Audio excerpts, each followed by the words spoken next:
never rich, but also not poor. Yeah, well, that's good. So just an even Steven sort of trip. I know that's not exciting. Yeah. It wasn't even. Don't get me wrong. So thumbs up, thumbs down. I donate. Well, it's always thumbs up. I mean, we have a great time in Vegas. No. We love Vegas. The wallet. And the win never disappoints. Up, down. The wallet is less fat. Little thin. All right. Yeah. All right. I donated to the charity. I understand. And they need it. Well, it's a worthy cause. Yeah, I really feel like the win is struggling. And sometimes I go down there and I see that $600 round at their golf course, and I'm like, man, they must really need that money. It's actually $800. But you know what? Then they really are struggling. They got to bump that up. But that course is wonderful. I will say, have you played it? I have, yeah, one time. I will say that it was not for a lack of effort. I mean, we attacked. Yeah. We attacked hard. My wife and I. Yeah. It was a two-pronged attack.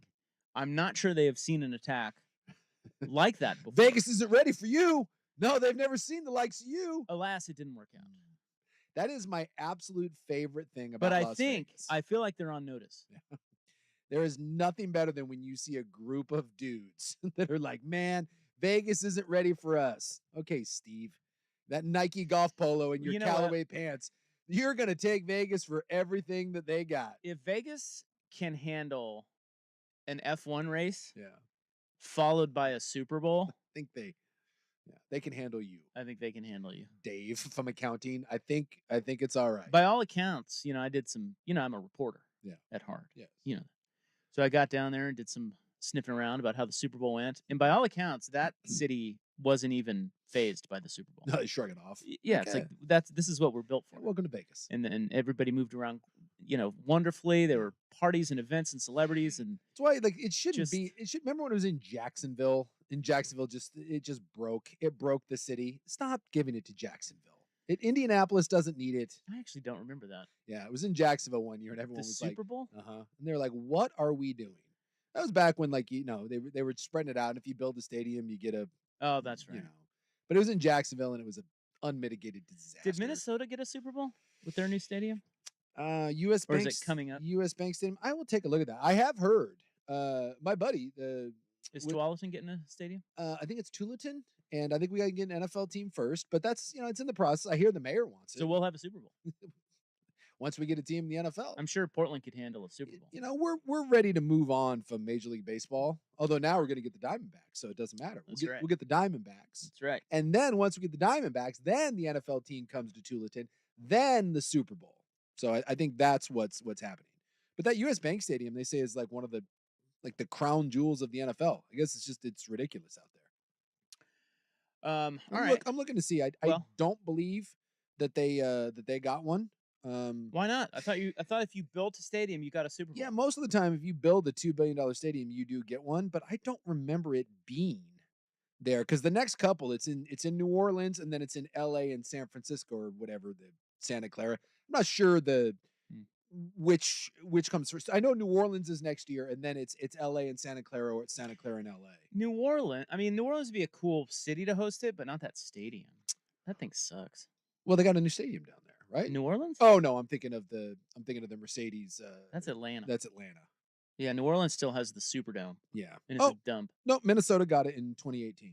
Who won? Who was playing? That was 2018. I don't know who got that one. That was the Eagles. Oh, when the Eagles beat the Patriots? That was the Eagles and the Pats. That was the quarterback throwback. So yeah, I mean they are following the. If you spend $2 billion, you will get one. Yeah, so it's bounced around a little bit. Since its inception of this, spend a butt ton of money and there you go. Vegas Who gets it next year? New Orleans. Oh yeah, sorry. Yeah. And then who's after that? I know it's Santa Clara or LA. They're the next two. I'm just not certain at what order. I remember that from the game saying where. Well, LA just got one. I know, but it's coming back again. Yes. I thought it was like 2 years. Wasn't that the Bengals Rams? That was in LA, wasn't it? I think that's right. Because there are going to be a bunch in LA. That thing is going to become the NFL headquarters. Has enough been made of two teams winning Super Bowls on their home fields the last 5 years? Well, because it had never happened ever before, and then did they do it back-to-back years? Tampa did it, and then Tampa and the Rams. Yeah, so it's in New Orleans, and then it's in Santa Clara, and then it's back in Inglewood up to no good. So LA gets another one. And that thing is going to be in SoFi a bunch. Again, speaking of cities and it'll go back to Vegas. I mean, obviously, if you build a stadium, you're going to get one. Lucas Oil got one. MetLife got one. But now that a lot of these buildings have been built and you've given your token, hey, it's in Minnesota, it's going to go back to being bounced around between New Orleans will get a bunch, Vegas will get a bunch, LA, it'll go down to Florida. No one wants to play the Super Bowl at Ford Field. No one wants to play the Super Bowl in Indianapolis. What about Tualatin, Oregon? Again, that's down the road. Let's get the Diamondbacks first, and then we'll work on that later. Miami needs a new stadium. They need to build a new one down there. Yes. But again, it's getting tougher and tougher. Because that's a cool city to host a Super Bowl. Getting tougher and tougher because these NFL stadiums, like SoFi was over $5 billion. And, the Stan Kroenkes of the world can do that. But, a lot of people can't or don't want to pony up. Saudis can.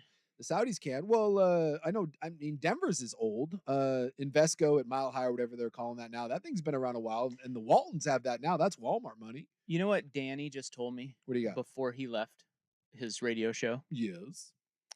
We were talking about the Diamondbacks. Did you know that Chase Field, where the Diamondbacks play, is as old as the Moda Center? I did. I was listening. 27 years old. That blows me away. And I guess it's a dump. I don't know why that blows me away. I guess just because you don't think of the Diamondbacks as being that old. No. I don't. Yeah. I think of the Moda Center as being much older than Chase Field, but I don't know why I think that. Well, and the Diamondbacks are like. Have you heard any of their owners' comments? Like their managing partners? I was just informed by the show previous to ours that I saw they're leveraging their. I saw that this morning, and it is not subtle. I mean, at all. Well, they just want to get a new park down there. Yeah, and they're like, well, we don't want to do this, but I think he said what? Leave. But he's like, we are aware of other markets. We're not talking to them. But yeah, I believe his quote was, we're aware. Yeah, we don't want to leave and we want to get something done here, but we're pretty sure there are a lot of other places that would love to have a franchise like us. Well, that's what everybody's talking about now, right? Is all the cities that want Major League Baseball. Well, so that's a good time for them to be like, hey, we'll just go there. Well, the problem that we're having, again, it's the age-old problem of it used to be stadiums you could build for $200 million, right? And there were a lot of publicly funded ones. But I think it started with like Miami. Remember when the Marlins schnookered the people of Miami-Dade County? Remember they were claiming bankruptcy and they didn't have any money, and then Deadspin leaked their financials and they were making money hand over fist. And by the time they were done paying for that, and the people didn't even vote for it, like the city council just approved it without a vote, the people of Miami-Dade County are on the hook for like $3 billion and no one wants it. And after that, people are having harder times getting stadiums built because they're not $500 million anymore. They're $2.5, $3, $4, $5 billion.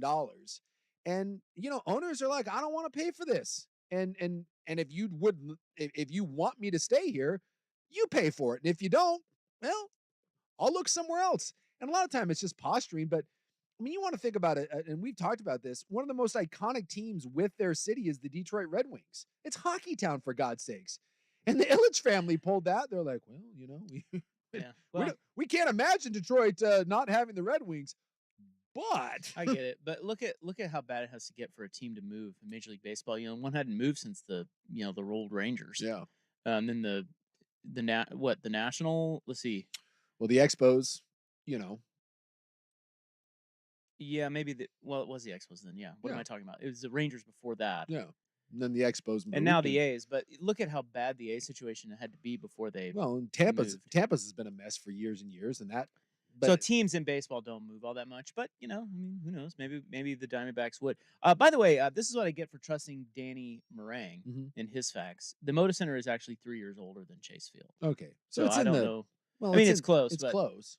I mean, 1995 is when the Moda Center was built, and 1998 is when Chase Field was built. That's horseshoes and hand grenades. You're close. You don't like it, huh? Not quite as accurate as I would have liked out of Danny Meringue, noted Blazers reporter. I'm asking this: when you go to Moda, and I know you don't go often, going there tomorrow night. Are you? Or wait, what is tonight? Wednesday. Yeah, tomorrow. Yeah, tomorrow Thursday. Night. I think they're back. Bill Burr. Oh no! Is that Friday? Thursday? No, I think it's Thursday. It's tomorrow. Yeah. Is it at the Moda? Yes, it is. Okay, good. I was going to go to the wrong arena. Do you consider that place a dump? Because I don't. Moda Center? Yeah. I don't walk into Moda and think that it seems old Eh, and crappy. It's not as nice, obviously, not really. as the new buildings, Well, I but think the definition of dump in today's ballpark lexicon Mhm. is much different than old dump. Like we've seen some dumps, sure. you Well, know. look across at the Like Coliseum. I think the Superdome is a dump. Yeah. Um, like a true dump. I Drop also think that Moda facility is fine, but the surrounding area is a dump and not an That's area true. that you want to be. And I think that kind of But informs your experience there. here's you said fine, and I agree. The Moda Center is fine. In today's sports landscape, Not enough. that's a dump. Mm. Fine is a dump. It's Yeah. just you can't just be okay. You have to be flashy Well, and offer lots of I will be very cool, awesome interested things. to see what happens. Because we're approaching the 30-year mark with old Moda there. And that's usually around the time where people start rattling sabers. Remember the Rangers, the Texas Rangers, they built a new ballpark after, was it 21 years? It was 19 to 21 years, something like that. And their old ballpark was still being paid off by the public. And then they got $500 million plus from public money to build a new ballpark. And I know Portland, we don't really like voting for sportsy things, but I'll be interested when because Jody ain't doing squat, but when she eventually, years down the road, ditches this team, you know, what happens there? Because you're right in the aspect. If you go around and you look at some of the new arenas, because I'd never walk into Moda and think that it's a bad place. It's fine. It's fine Fine building. is a good word. I can't bitch about it. It's fine. Yeah, they do a nice job. They've put in some new amenities there. They've got some new restaurants, got some new bars. I think it's not bad. But when you do go to newer buildings, Right. it is alarming what 30 years will do. But that's like going into a 30-year-old house versus a brand new nice construction house. Like I said, we were just in Detroit and we went to the Little Caesars Arena, which is where the Wings play, but they share it with the Pistons. Did you walk around that place and then you walk around Moda and you're like, oh yeah. You don't realize how crappy your house is until you go to the rich guy's house. But it's not crappy. It's just not flashy and new. But that's what I'm saying. You think your house is fine. And then you go down the block and you visit your neighbor's house and you walk inside of it. You're like, damn it, we live in squalor. So it's really just semantic. Yeah. Dump, not a dump, but needs upgrade, yes. Yeah. Or, and the Blazers lease, I feel like this comes up every several months. Their lease is up next year and at the Moda Center. But they ain't going in, Well, right. I mean, Hankins is always asked about it. He's the new president, I think, right? And he keeps saying, "Oh, we're not going to negotiate that in the media." You know that. So this is on their radar. Yeah. It's definitely something that it's probably at the top of their I just think list. you have some real balls right now with this team the way it is, and viewership down 50 to 60%, and then be like, "We need more money." Not happening. Move them to Seattle. Well, they're getting a team. They're getting their own. You missed that one too. Is Get rid of Lewicki him. was on KJR up there, and he said he would expect something sooner than later. Yeah. Well, I mean, I thought they're going to get the Sonics. It's pretty obvious that the two expansion teams in the NBA are going to be Vegas and Seattle. Yeah. So that's cool. Sonics should come back. They got screwed up there. Yes, they did. They never had a chance. Clay Bennett screwed them. So they had a chance, but so I'm assuming they were just playing Climate Pledge, right? I don't. The Kraken Arena. Yeah, and I haven't been up there to see a game yet, but people. Why wouldn't they play there? People say it's amazing. Oh, I always heard that they wanted to build their own, but I would. I mean, well, the question is who would own them, and it's probably we talked about this last week, but it's probably the Kraken lady. Yeah, would own them. Yeah, so I assume you just play that last Pledge? guy. Who's the last guy that tried to get the Kings there? He's out of the picture. Remember that? Yeah, I do remember Hansen. That. Is that what his name was? I forget. Well, anyway, there you go. There you go. So there's expansion and movie news and all of that. All to say the Moda Center, it's fine. It's fine. I tell you what, that building doesn't get me to a game. No, it doesn't. And a nice ballpark would. Yeah, baseball stadiums are different. You sit outside, sunny and all that, but Well, I'll just put it this way: the venue. It doesn't matter what sport. The venue does matter to me. Sure. Because I don't go to a lot of live sports, so the venue is that's a big deal. Yeah. It doesn't matter NBA, baseball. I mean, if you gave me hockey tickets, I'm not interested in going to hockey. But at the Climate Pledge, if you said, "Hey, Rob, this arena you're gonna love it. It's fantastic," Yeah. that might nudge me over the. Yeah. Well, look, Vancouver Ford text line right here. Climate Pledge is the best arena experience I've ever seen. I've heard nothing but Out of rave. how many arena experiences has that person? That I don't know, but I have heard from a dozen people that have gone up there and seen a game or a concert, and they say it is an amazing place. All right. Well, it's good to be back. Thought I was going to be able to retire. Sorry about that. It's going to have to wait. Next time. Yeah, we're going back in the summer. You'll take him down then. So yeah, when it's I hotter. I warned him. You'll be back. Said we'll be back, and they were look at this face. Yeah, let's party. Got a poll question here, and do we need more college football playoff games? I think we do. It might be coming. That's another topic that we've got to get to today. So we'll get to all of that. We'll get started. 316 next on the Fan. Yeah.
Sport text line is 503-864-6326. Your dollar goes further. Vancouver Ford, they treat you right before, during, and after the sale. VancouverFord.com.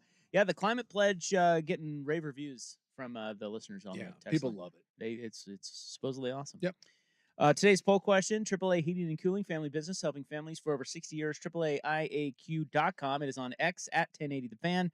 Today we asked you, which franchise do you most expect to screw it up?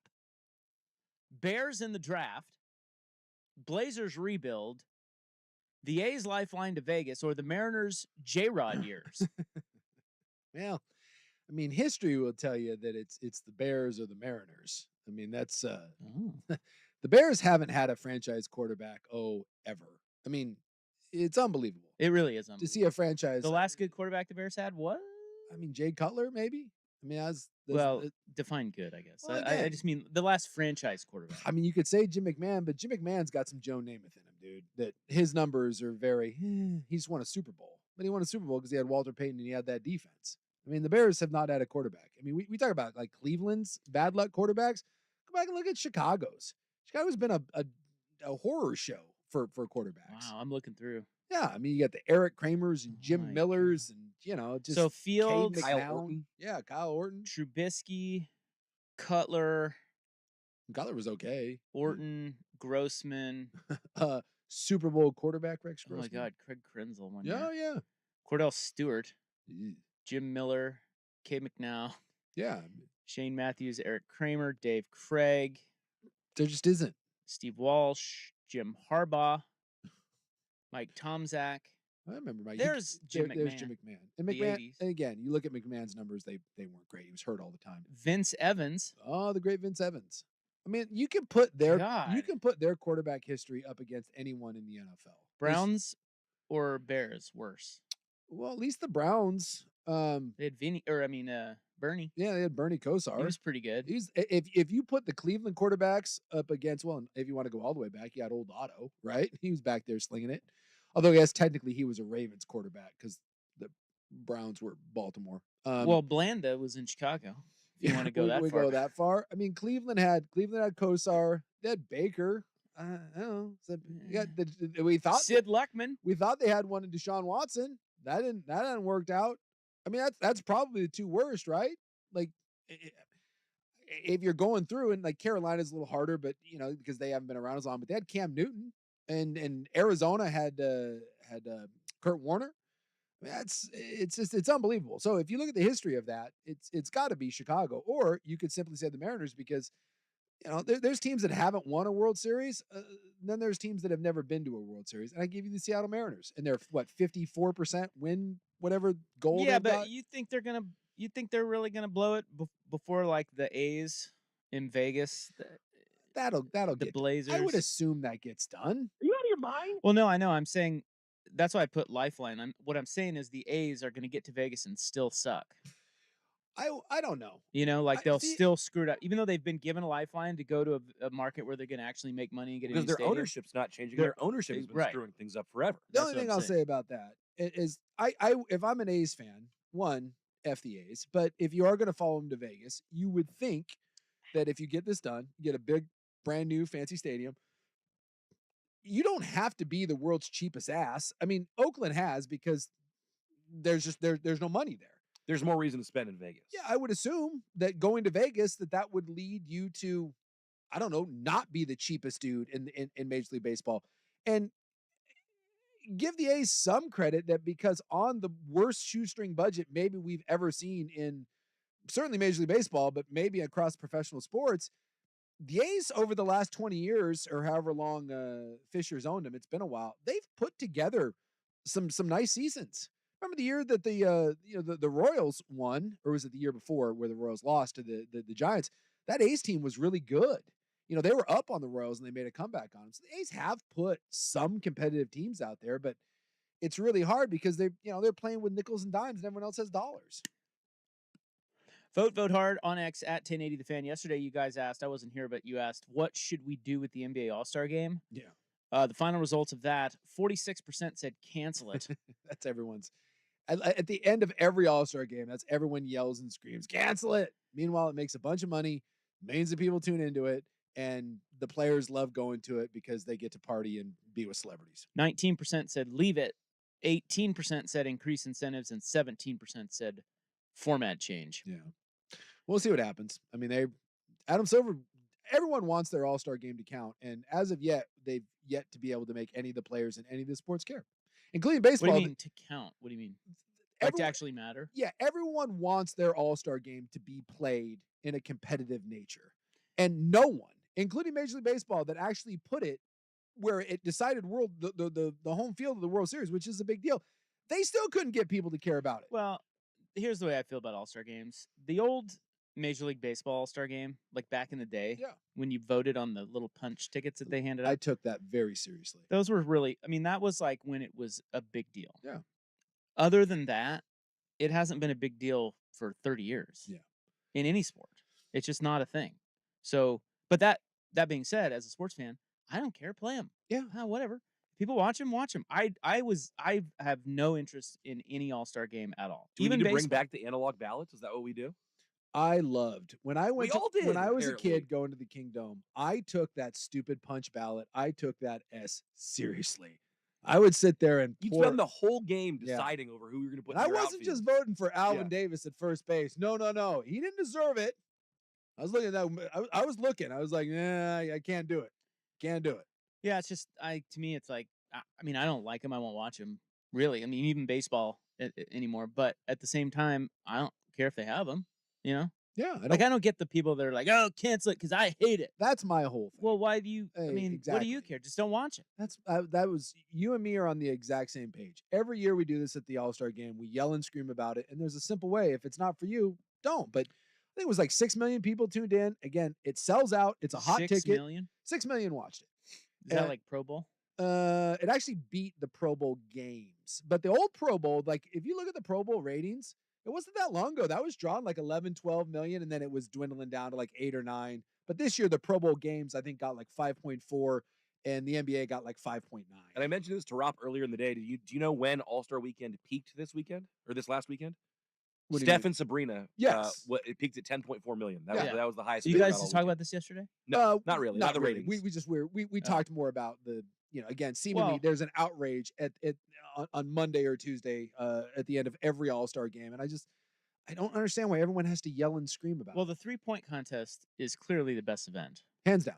It used to be the dunk contest, and now that's like worthless. Well, it is because the best guys don't do Well, it. and the guy that's doing it's in the G League, for heaven's sake. It's not even. It's like you filled in a Mad Libs this year. You had the white guy from the G League. You had Obi Toppin's brother, and you had Jaime Jaquez. What? What? And then they put Jaylen Brown in there. Like here's an all-star. And then he dunked over a 5'3" YouTube streamer. It was terrible. Well, anyway, who cares? That the result of yesterday's poll. All right. Do we need more college football playoff games? It sounds like we do already, and we haven't even started a 12-team playoff. No, We want more. But more apparently is coming thanks to the SEC and the Big Ten. Yes. News on this next. Here's Buck. Now, from the Spirit Mountain Casino Sports Desk, a Sports Center update on 1080 The Fan. Brought to you by 808 Hawaiian Restaurant. Enjoy some Kahlua pig, terry chicken, and an island cocktail at Burnside, Woodstock, or order online at ate-oh-ate.com. First on the Fan in the NFL, despite his own recent social media activity leading to rampant speculation, Bears quarterback Justin Fields says he's tired of trade speculation and just wants it to be over. The Falcons are the odds-on favorite to be his next team. Meanwhile, if you believe the books, Russell Wilson may be suiting up in the Steel City next season. Vegas odds have Wilson at -250 to be the Pittsburgh Steelers' next signal caller. In college hoops, reports indicate Xavier head coach Sean Miller will leave his current job with Xavier at the end of the season to take the open job at Ohio State University. One top 25 matchup on the hardwood tonight as number 24 Florida visits number 13 Alabama. That one tipping off at 4 o'clock over on ESPN2. On the diamond, Oregon State star Travis Bizzano wins Pac-12 Player of the Week honors after hitting .539 and hitting 3 home runs in the Beavs opening weekend series. For sports scores and stories in 30 minutes, I'm Ryan Buckley from the Spirit Mountain Casino Sports Desk. Spirit Mountain Casino is the place to watch and wager on pro and college games every week. Learn more at spiritmountain.com. Tired of getting dinged by subscriptions? We won't send you a bill. Portland's sports leader, 1080 The Fan. Hey, it's Souk. Vulcan Design and Construction helped me turn my backyard into a true outdoor living space. Now the area I used a few times a year is my favorite place to hang out year-round. To check out their award-winning designs for yourself or to book your free consultation, go to vulcandc.com. There's no need to suffer in silence with erectile dysfunction. Multnomah Medical Clinic is here to help. Multnomah Medical Clinic is the first clinic in the area using a pain-free, pill-free, and non-surgical solution. Say goodbye to your ED problems and regain confidence in the bedroom with Multnomah.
All right, now to excuse me, college football. Well, just yesterday, and I'm sure you guys talked about it, but they finalized the format for the 12-team college football playoff. Yeah, someone thought that was going to be maybe a sticky wicket there because old Kirk Schultz of Washington State was he was set to make his proposal on Tuesday because that had to be unanimous. Yeah. In order for the playoff to go to 12 before the end of the agreement, which is 2 years from now, had to be unanimous. And old Schultz was like, Yeah, we would like Washington State and Oregon State to both get equal distribution and voting rights as if we were still a Power 5, and everyone else was like, yeah, no. And so there was a thought that maybe they would muck it up. But he did say, to his credit, he said, "This is not I'm not a hot. We're not holding anyone hostage. My vote is not tied to this." But I think he wanted an opportunity to present himself. He was probably told to go kick sand, and they voted, and it's unanimous. Yeah, he knows that if he votes against it just to tie it to his own they're done agenda, he's never getting anything that he wants ever. So my guess is that, you know, he was like, "Hey, please keep us in mind, right? We're doing you a solid here, and maybe somewhere down the road, Yeah. You know, That's his best. How about a little love? That's his best. Yes. I mean, plan of attack. Yes. There's no other. I mean, he couldn't hold that up. Well, actually, he could. But yeah, but then all that's going to happen is the SEC and the Big Ten are just going to they're going to leave. Yeah, they're going to leave the college football playoff. So this was the idea. Like I heard some Cougar Beef fans that were like, "Stick it to him," and I'm like, "Yeah, that's a good idea. Way to bite the hand that's going to control college football for the next 30 years. Don't do that." So he came out today, Scholes from Washington State, and he said, so the 12-team format, which I have a couple questions about, but will only be for the next 2 years because the deal's up in 2026. Yes. So. And ESPN has already agreed to the new deal, money-wise. Yeah. The problem is that ESPN is like, I need to know what the format is, and they're meeting right now trying to figure out the format. And apparently ESPN is kind of, they're not necessarily playing hardball, but they are telling people this deal on the table is not going to last forever. Figure out your S. And so ESPN's rattling some chairs, and that leads to the Big Ten and the SEC in turn rattling some chairs. So there's a lot of veiled chair rattling. There's a lot of veiled threats going on right now. Well, I just want this thing. I don't know. My first question is when does this ever get to an end game where college football's postseason is set, it's solid, it's stable, and it stays in place? Well, ESPN would like it to happen in the next week or two. But you know what I mean? Like, how long have we been in a constant state of flux with the college football postseason? So long. And we're finally, a 12-team playoff. You and I have been on the air long enough to have been, we were here for the BCS and all the. I mean, we go all the way back to the times when they would just use the rankings. Yep. You just voted on two. And so from all the way back then, changing to the BCS, whatever year that was, that was the start of getting here. And we're finally here. It's been a long road. It has been a long road, but we're finally here. 12-team play. And now, today, they're already talking, no. 14. Well, 14. Did you hear the new one? Yeah, no, I am getting to all of. I mean, there's a lot to unpack here, but I'm just asking one question right now of many questions that I have, and it is does this ever stop evolving? Or I mean, like, I just feel like college football is so slow. Like, figure it out, get a good format like the basketball format, and just leave it. Yeah. And make $1 billion off of it. Actually, the new one is for $7 billion. Or $20 billion. Just make your money. Just get it right. God, it takes them forever. I mean, I hate to do this. So ESPN and the college football playoff have agreed to a 6-year deal worth more than $7 billion. So we know it's going to be 12 for the next 2 years. We know that ESPN wants it for the next 6 at $7 billion. But even after that, it can change, because between now and the next, let's say, 8 years, right? The 2 years of the deal that currently it's going to run through, and then let's say that ESPN and the college football world come to this agreement on 6 more years. It says 8 years. If you don't think college football is going to radically change in the next 8 years, I hate to tell you that's you're silly. So your answer is, when will it get settled? My guess is probably 5 to 6 years down the road, this kind of settles, because at that point, all of the labor stuff, who was it? Was it Dartmouth? Was it Dartmouth that unionized recently? And that's right. The ACC is going to die because the ACC agreed. I don't know if you saw this, but the ACC agreed to negotiate with Florida State to leave the ACC. So the ACC is about ready to go the way of the Pac-12. That thing's going to die. So and then eventually there'll be some sort of congressional law gets passed, or it's just going to break away and become minor league sports, where you have direct pay for play from the schools. And all of this is going to take some time, but that would be my guess. You asked the question, 5 years down the road, I think this thing gets settled, 5 to 6 years, and you have what will be the future of college football for the foreseeable future going forward. But it is whatever they agreed to here with the 2-year extension and then the extra 6 years, that won't stay. Something drastic will change before the end of that 8-year period. Guaranteed. So now they're saying, so we have the 12-teamer set for the next 2 years. Yes. And I have questions about that, but we'll cover that It's so later. much. It's ridiculous. Today, the college football playoff commissioners all met. They were in Dallas, I think. Yeah. And Kurt Scholes came out and said the idea of 4 automatic bids to the playoff for the SEC and the Big Ten was pitched. Yeah. Now this was pitched for the 12-team format, and Yeah. everybody's like, yeah, no, that you want 8 of the 12 slots. But now they're saying, well, let's go to 14 in 2026. Yep. After these 2 years of a 12-team playoff, let's go to a 14-team playoff. And give us 4 automatic bids. And the Big Ten and the SEC should have 4 automatic bids each. Yeah. And now someone has come up over the top and was like, well, what if we just went to 16? So it's gone from 12 to 14 to 16 in the span of like 7 seconds. I bet it's 16 in 2 years. So I do. I bet it's 16 because 16, first of all, even bracket. Second, that means the SEC and the Big Ten will get what they want, which is 4 automatic bids each. So half of the tournament will be Big Ten SEC, and the other half will be 8 other teams. So hear me out. It goes 64 teams. It spills 2 months, and we call it Hey. March Madness. except it You wouldn't be idiot! March. It would be No, it'd spill into March it when would we're be 16 teams. It'd be December. That would Madness. never work. Yeah, never. So silly. Although Mike Leach, before he died, he brought that up years ago. Yeah. He thinks it should have been. Yeah. What? Well, maybe 36, right? He wanted to just because Or 30. because the other divisions do a playoff, Wow. and his thing was if everyone else does it, why can't we?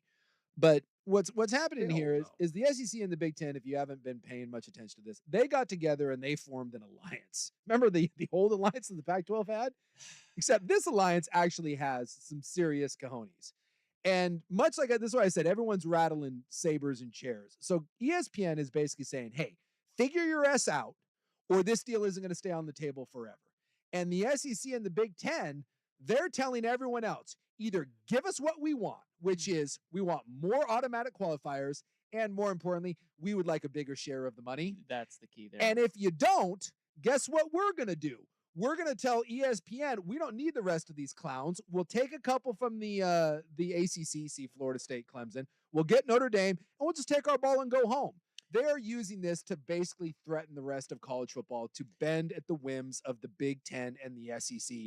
And everything I've read says that everyone's kind of like pissed about it, but they also know that you kind of have to do They it. have the leverage. They have all the leverage. So it's a bit like the Live PGA Tour thing, Yes. where worst case scenario, the sport we love just gets totally split. Except it won't be anywhere. But it won't be an even split. No. Much like the PGA Tour No. Live thing is. It's not an even split, Yeah. but it hurts the sport. Yep. And this would hurt Well, and a lot of people think it would basically kill the other college football. the other entities, which is why Well- ultimately, if anyone was smart, I know it's going to suck, and this is why they're going to bring up the 14 and the 16 to try to, they're going to have to bend to the whims of the SEC and the Big Ten. And at least by expanding it, it doesn't just become 75 to 85%, what someone put on the Vancouver Vortex line, the SEC Big Ten Invitational. At least then you get some other teams that have access to this, but you're going to have to agree to unequal revenue shares. If you think the SEC and the Big Ten are going to split this pot evenly with everybody, the $7 billion, Well, the revenue share, I think that at least you can back with numbers. Yeah. I'm sure that the SEC and the Big Ten, this is why they have the leverage, is they got all the teams, these really good additions. And what they're going to get is they're going to get major TV numbers. Yes. And with major TV numbers, they can slide a piece of paper onto the table and say, look, this is why we should get more. Look at what we're bringing in. Look at what we mean to this TV deal. Yeah. And that can't be argued, really. Nope. I mean, that's going to win out. So, they're smart to do it this way. It's just the collateral damage could be, I don't know. It could be drastic. Yes. At the same time, I hope they would have I don't know about heart, but I hope they would have the foresight to see that college football would be better, all inclusive. You Yeah. know, I hope, but at the end of the day, money. Right now, everyone gets about $6 million, yeah. But again, and with the new deal, it's going to go up. But but this argument to me, the money thing, and I get it in this current format of all conferences sort of looking out for their own. Yes, I mean it was only a matter of time before some conferences gobbled up other conferences, right? It's Yeah. like that because they're all fighting against each other. A better format, see the NFL, is when you're all tugging together towards one common goal of making the most money for everyone. Yeah. That's how you get a better product and in turn more money.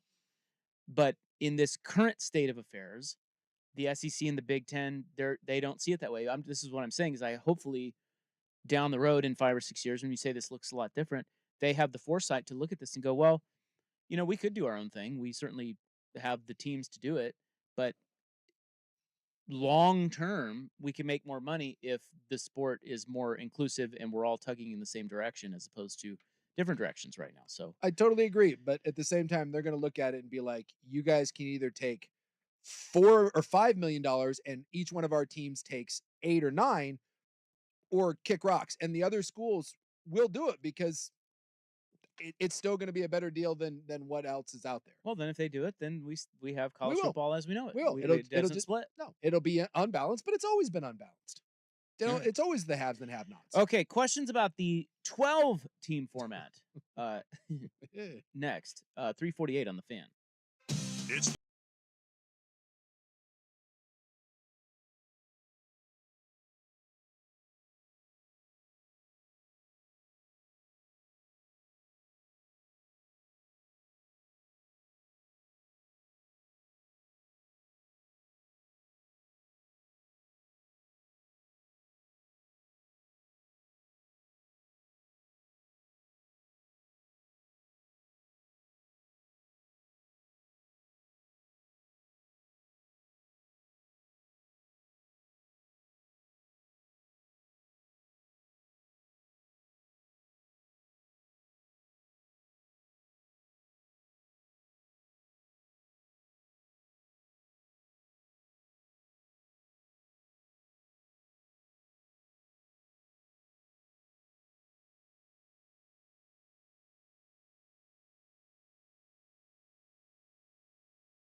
be Pepsi Cola University versus Levi Jeans College. Money is enveloping everything. Yes, it is. Another one says, if the SEC and the Big Ten start taking more revenue shares, isn't that just a slower way of killing all the other schools? That's just telling us they'll ultimately break away anyways. It's not. It's just it's uneven distribution. And I mean, that's what was kind of being kicked around with the idea of maybe trying to save the Pac-12. And like, nothing in college football has ever been even. And also remember too that you're not talking about a giant chunk of money. I mean, it's good, but like I said, right now under this current format, all the Power Five get like it's between $5 and $6 million, and then the other ones they get, I don't know, they get like $1 million. I forget what it is, but and so that's a big deal. Obviously, when you talk about a payout being what for some of the smaller conferences, like the ACC and the Pac-12 were like 30 million. Like the Big 12s is a little over that just from the TV payout. So that's a nice chunk of change, but the SEC isn't, and the Big Ten aren't going to say, we're taking $30 million and you're taking $2 million. My guess is under the new format, whatever the money is distributed, because it's going to go up. So let's say it goes from, it goes from 6 million to 8, or let's say 9 million per team that gets distributed. My guess is the SEC and the Big Ten are going to ask for 11. They're going to ask for a couple million more. And like you said, they're going to have the numbers to back it up. I think in the preseason top 25, if we consider Notre Dame and Florida State, which are both going to be in the Big Ten and the SEC when this thing all shakes out, I think they would have, it's like 20 of the top 25. I mean, this is where they have every right to be like, we want more. Yeah, they're gonna leverage it, but again, we always lose sight of the fact that college football has never been balanced. It's always been like this. Now, you bring up an interesting point where it's like, okay, Florida State and Notre Dame jump to the SEC and Big Ten. Well, what happens if we just end up having two humongous conferences where everybody gets kind of swept in under those numbers? This is what I'm saying about, sort of the bigger picture and having a little foresight. The more they grow and the more they gobble up other schools, maybe it just becomes much like the NFL. You have NFC, AFC. Two conferences. One's the Big Ten, one's the SEC. Yeah. Everybody, 60, 30 on one, 30 on the, I don't know. Yeah. How the numbers go, but it's possible. And that's how and then you get an overriding financial structure that benefits everyone. Yeah. I don't get a bigger TV deal and everybody's making more money. I don't think the SEC and the Big Ten want to do their own thing that is excludes so many people. To what you're saying, that's what I'm saying. Yeah, like right now, the Big Ten and the SEC don't want, and they are even saying this, and some of it is posturing, but they don't want to eliminate that many teams because you're cutting the fan base by at least a third, and the viewership. You're killing college football in some people's eyes, and you don't want to do that. So yes, whether that is getting the Big 12 and the ACC and the independents, the group of fives, to kind of play along with being happy with a smaller piece of the pie, or as you said, just gobbling up other conferences and gobbling up other teams and creating two giant super conferences or divisions. Both of those things seem very reasonable and plausible. I just don't think that the Big Ten and the SEC and the rest are going to reach a point where you get the final solution answer where you just start chopping people at the knees and saying, we don't need you. I think that is the very last thing that anyone wants. The Big Ten and the SEC don't want it because it kills so much of the, like you said, the passionate college football fans. And the other schools, if you say no to a lesser percentage, what are you saying yes to? You think you're going to get a better deal going somewhere else? It's silly. You won't. You'll have to take less. But I think that's their play. The lesser schools play, and Kirk Schulz has already started this. It's, hey, we get the situation that we're in. Yeah. And we get how much leverage you have. But ultimately, we're a part of this sport. Yeah. And you need us. If your sport is going to be whole, there's a lot of us out here that can help you. And I think there's a middle ground there. And that's where I think they should approach it from, because you can't just go in like Schulz. I think going in guns a-blazing would have been stupid, and he did not. No. Because he knows. Yeah. And I think this is moving forward, the next discussion about 2026 and moving to 14 and the SEC and the Big Ten getting more revenue, a bigger share. You say, yeah, okay, got that. But what does this look like down the road? do we join the Big Ten and the SEC? Would you want to, how does this look? And start getting the discussion going towards something bigger that benefits everybody. And maybe it's a place at the table. Maybe it's at the kiddies' table, like at Thanksgiving, but it's a place at the table. But like you said, the Big Ten and the SEC aren't just going to cut them out of the deal. They know they need them. And so that's your leverage, even though it's not quite as great as theirs. And that's where the middle ground comes. And hopefully calmer heads prevail and something is agreed upon. And Well, it sounds I don't like think there's hot heads now, do you? No, it just everything I've read, it sounds like a lot of posturing and people applying pressure. So, yeah, I mean, but that's normal. Well, exactly, because how many times do we see deals drag on and on and on until you get down to like the, oh crap, we need to get something done. And it sounds like both ESPN and the SEC and the Big Ten are both starting to apply some pressure. Not crushing pressure, but hey. Well, they're playing their hand. Yes, ESPN saying we'll pull the deal, and the SEC and the Big Ten quietly are saying, well, we don't need you if it comes to that. Only one solution, and that is the Saudis. Cougs, Beavs. Let's go. The live tour, the live playoff. And somebody else texted in, how lucky is Oregon and Washington they got into the Big Ten? There was always going to be a place for them. I know, but still, like this is like yes, and this is why they did it. This is why they did it even with a lesser deal, right? They had same thing. They didn't get a sweetheart deal, but they were like, we don't care because that's better than the alternative. Also, pointing out that even though it's a lesser deal, the Big Ten still wanted them. Yes, right. Yes, same thing keeps going down the line. Yeah. It's like we're going to add more, and you're going to get a lesser cut, but. Next domino. Eventually, they're all going to be under the two umbrellas there. Next domino will be if Florida State can buy their way out of the ACC deal, which they're trying to do, and it sounds like can get done. Then again, the next domino will fall within the next year.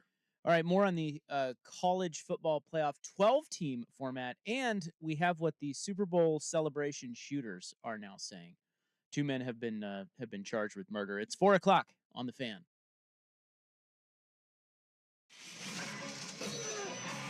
We've got Big East action tonight. Chris Mack here to help you beat the books with BetQL. Providence traveling to Ohio to face Xavier in a Big East showdown. Providence, the third worst team in the conference in hitting the over this year.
All right. Pleased to have you along. Happy Wednesday. It's Rob. Back from Vegas. Big Sook is here. He's about to head to New Orleans. Yeah, we're just tag teaming off. Yeah. I go party. You go party. That's how we do it. And then we reconvene on Tuesday of next week at X Golf Tualatin. That's right. Little indoor golf for the Fan Winter Golf Classic. I think, in fact, I don't know if they've been picked up yet, but the afternoon round out at Tualatin, yeah, where we're at, it was sold out. Yeah, and then they said nay. Right. Apparently now, 2 more threesomes available. Yeah, check our website 1080thefan.com. You want to get in on that action? Yeah. Now watch this drive. And by the way, in more live remote show news, this Friday you're gonna be gone. You're going to New Orleans. I know. This is what I'm a little bummed because I love the you love this show. I do. We do this every year. We haven't done it every year, but many years. COVID kind of derailed this. Right. We're going back to the Oregon auto show on Friday. Love the vroom vrooms. So if you guys are gonna be out there, come look for it. I was just talking to sales bro Kurt. Feels great, baby. And he informed me that we will be by the bar yet again. And that's great. I love when they put us there. And filling in for Big Sook on Friday will be none other than the great, the indelible Ryan Buckley. Fire away, big boy. Buckley's going to be on site. It's going to be you and me, with the Robber. Let's go. I was just down at Barry Jackson. I was just down at a big car show. Except that's more of an auction. But Look still. at you in cars. I do like cars. Except I don't have any money. What are you going to do in New Orleans? You going to drink Hurricanes and walk around sloppy drunk? Probably. Isn't that what you do? Yeah. That's still the thing? I love the music down there. So I tend to do a little bar hopping and go down and I love the jazz. All right. Well, that's going to be fun. Yes. It's going to be fun. We missed Mardi Gras by a week, which is both a good thing and a bad thing. I think that's a good thing. I've been to Mardi Gras once, and New Orleans I about died. Look, New Orleans. I've been to New Orleans. I haven't been to Mardi Gras, but New Orleans is plenty, even without Mardi Gras. Yeah. And we went to Vegas a week after the Super Bowl, and let me tell you, it was plenty. Yeah. It's good. The week after is a nice. Yeah. It's a nice. You get to dip your toes in the water, but at the same time, you're not going to drown. I thought it was going to be a low key Vegas weekend. Yeah. What an idiot I am. There's still all the my God, it's people hanging around, dude. Well, I don't know about. It's just I think every weekend there is just. It's just enormous. It's just you. I mean, is the economy good? Because it sure seems like it. Well, the old stock market's doing well. All right. Where were we? Man, I don't know. So much sports. I've got some Super Bowl celebration shooter news. Yeah, that's for you guys. They're kind of piecing together what happened out there, and we'll get to that. A couple of other questions about the college football playoff format, which we know for the next 2 years is set. Yeah, they did the 5-7 model. Yes. So you've got 5 highest ranked conference champs, which basically just means the 4 power.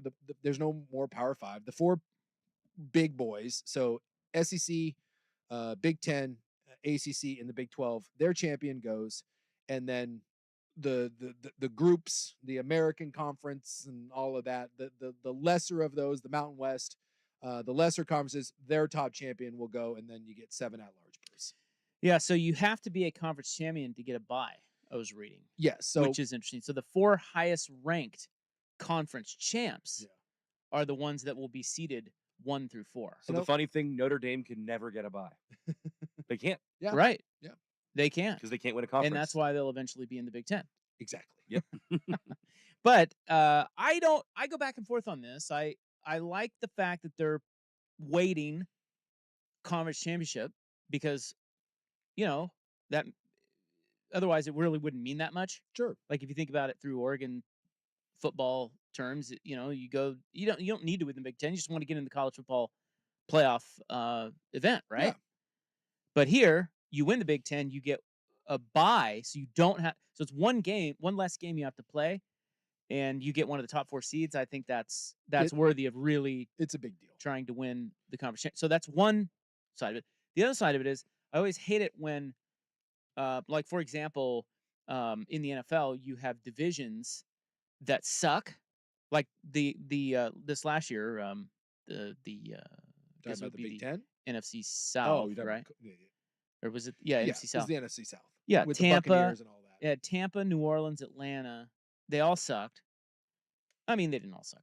Look, it was a mediocre division, Yes. and yet the division champ gets a higher seed than And they had to host a better team that didn't win their division, that was just in a tougher division. So you look at it that way, that gets kind of annoying, you know? Yeah. In this instance, I don't. Well, no, I do. There are going to be teams from other leagues that do not win their conference championship that are in tougher leagues and are better teams than conference champs.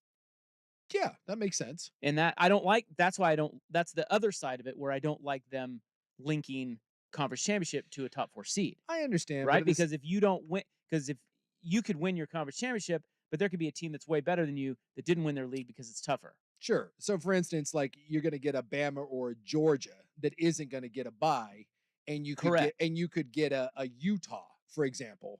That's who won the Big 12 this year?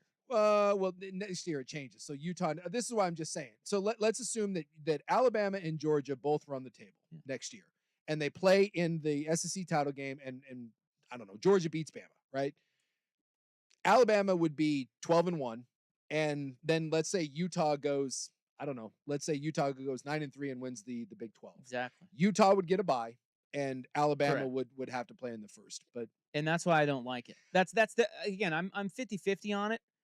One side is I do like it because it means that the conference championship games matter. And I think that's ultimately why they did it. You want to keep the conference championship games, because if you don't keep the conference championship games, you have all these tiebreakers and this weird convoluted. And it's a big loss of revenue and all the sponsorship money, and so it's they want to keep those. And if you did away with the championship really meaning anything, it really neuters a lot of those games. And I think that was the fear that people had. And so I understand that it sucks for places, like, Alabama, Georgia, or Michigan and Ohio State and all that. But, there's no system that you're going to come up with is perfect. In fact, like with the Big Ten this year, right? Ohio State, Michigan play, and the loser of that goes away, and Iowa got to play, in the Big Ten title. So, I mean, there's always been these funky things that happen, and there's no system that's perfect. But what do we say? Perfect is the greatest enemy of better. And this is a better system, but it's not perfect. Well, but I mean, you can strive for perfect. Yeah. Like this past season, we had 6 teams for 4 spots? Technically. Yeah. Right? Yeah. In the college football playoff.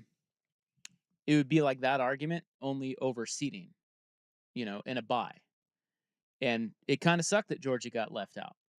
Because we know that was one of the best teams in college football. Georgia belonged in that. So it's the same argument, and it drove us crazy this last year. I don't know why it wouldn't drive us crazy again, with the 12-team tournament. But at least still Georgia gets into the tournament. It's going to be your Utah Georgia example is a good one, but it's going to be a probably even worse scenario where you have a team that would clobber the Big 12 champ or maybe the ACC champ, and yet they don't get a bye. But all I'm saying is, at least in this one, you get into the dance, and then at that point, I don't want to hear it. Go prove it. If you really are the bully on the block like Georgia, then use it as motivation. And just like they do, we see it all the time where teams coming off the bye. We saw this in the NFL, right? Sometimes the team that comes off of the bye, you only get one in the NFL. Sometimes that team comes off the bye and doesn't look very good, and the team that had to play the week before is sharp. And you come out and you're like, turns out your bye didn't mean jack squat. I agree with that, but in college, I think I'm always going to want one less game. Yeah. It just seems much harder. And someone asking on the Vancouver 4 text line. So if Boise State goes 11-1 and wins the Mountain West, but the ACC has a 3-loss champ and Boise State is ranked higher, will the Boise State champ or the ACC champ have the bye? The top 4 champions will get bye. So if Boise State is ranked higher than the ACC, which won't happen, they would get it. It's the top 4. The top 4 will get buys. So yes. Yeah. And then seeds 5 through 8 get home games. Yes. And they will play seeds 9 through 12. Yeah. And in the first round. And then after that, we go to neutral field. So the dates of that will be Friday, December 20th. They're going to have one first round night game. Mm-hmm. So a Friday night game. That'll kick it all off on December 20th. So that's good. It starts a little earlier. Yep. Saturday, December 21st, they're going to have 3 of the other 3 first round games. One in early afternoon, one in late afternoon, and one in the evening. Then So that round will be complete. Then you go all the way to Tuesday, December 31st. You have the first quarterfinal night game. That's the Fiesta Bowl. So there's 10 days in between that first round and the start of the quarterfinals, which is kind of stupid. And then Wednesday, January 1st, is the 3 other quarterfinals, and that's the Peach, Rose, and Sugar. Of course, New Year's Day. Thursday, January 9th, is the semifinal, the first game. That's at the Orange Bowl. So that's a Thursday night. And then the second semifinal is Friday, January 10th. So they're going Thursday, Friday night semifinal games. That's kind of cool. So then in the Friday night game is the Cotton Bowl, and then Monday, January 20th, like they always do on a Monday night. On a Monday. That's the championship game in Atlanta. Look, I understand that it's a little weird. It's going to be different, but this is going to be so much better. Well, if you think about it, I think it's kind of cool, actually. I don't know how we're going to feel when it actually happens, but to me, it's kind of cool that it's not all on every Saturday. They're playing. Yeah. You've got one on Friday, another on Tuesday, 3 on Wednesday, and then the next week, one on Thursday, one on Friday. Yeah. I think that's awesome. I think it's awesome. Primetime it's that time of the year too where we're looking for stuff and it doesn't necessarily have to be on the weekend. And if you look at this year's, I mean, it would have played out really well. So Michigan, Washington, Texas, and Bama all get buys. And then you're talking about the first round. So you would have to dump in. So who would have been? God, Liberty would have made it. Yeah, because they were the top. They were the top. I was looking down to see if there was another team, but no. So Liberty would have a bye. No. You're saying top 4. Top 4. Right. They would have a home game though. Yes. So Michigan, Washington, and Texas and Bama get buys. Yes. Florida State would. So then you would have like Florida State, Georgia, Ohio State, Oregon, Liberty. 5 through 8. Yeah. Would so those would all get home games? Those would get home games. Liberty would get a home game. Yeah. I mean, I think because they're a conference champ. So yes, I do think they would get it. Or I wonder if they would just at that point is it just going by rankings and the conference championship doesn't matter? That I don't know. I'm not certain because Liberty would be ranked way below, but they were technically a conference champ. So that's the one thing I have not read. So there's 2 things. No, it's the 5 highest ranked conference champions. So yeah, it would be Liberty because give me another conference champion that's ahead of them. There isn't. I mean, I know they'd be low in the rankings, but there's no conference champion in between the top 4 and them. There is no. So they get a home game. The next conference champ would be Liberty. So yeah, Liberty would then probably get like I mean, God, they'd either get like Oregon, Missouri, Penn State, something like that. Clear as mud. Have fun with that. I mean, we saw what happened when Oregon played Liberty. And then they beat the brakes off them. The other one that I don't understand yet is, and someone asked this question on the before text line, like in the NFL, when you get a playoff game, that money all goes into one big pool. I don't know if you host a game, if you're Oregon, I don't know if you get to keep that money or not. I don't know if that's just like, hey, it's a home game and we keep everything, or if that has to go into the college football playoff pot and then gets distributed. That I haven't seen any details on that either. And then the last question is what this may mean for Oregon State, Washington State. Well, it means you're screwed. Well, they're not screwed. For the next 2 years, you are. Well, they now play an easier schedule, though. That's true. So, I mean, so you have the trade-off. You have an easier schedule, but with less margin for error. Like, you can't... You have to be a top 10 team, basically. You can't stumble. Well, you'd have to be top You'd have to be 12. Top. Yeah, but there's going to be a conference champion like Liberty. So really, you have to be... You just can't stumble. You got to be undefeated. If Oregon State and Washington State are undefeated... They'll be there. They should be there. Yes. Because when you get down into 9, 10, 11, 12, you're either talking about 10-2 or 9-3 almost every year. Yeah. And I don't know. I don't think 11-1 gets you there. If you're Oregon State. What if you're Oregon State? You lose to Oregon, but you run the table. Otherwise, it better be a real close. It better be a real close loss to Oregon. Better be real close. All right. Well, it's gonna be great. Playoffs. I guess it could be awesome. I don't know. Working through it all, there's a lot of. I don't know. We just gotta wait and see what it looks like and how it feels. But it's coming.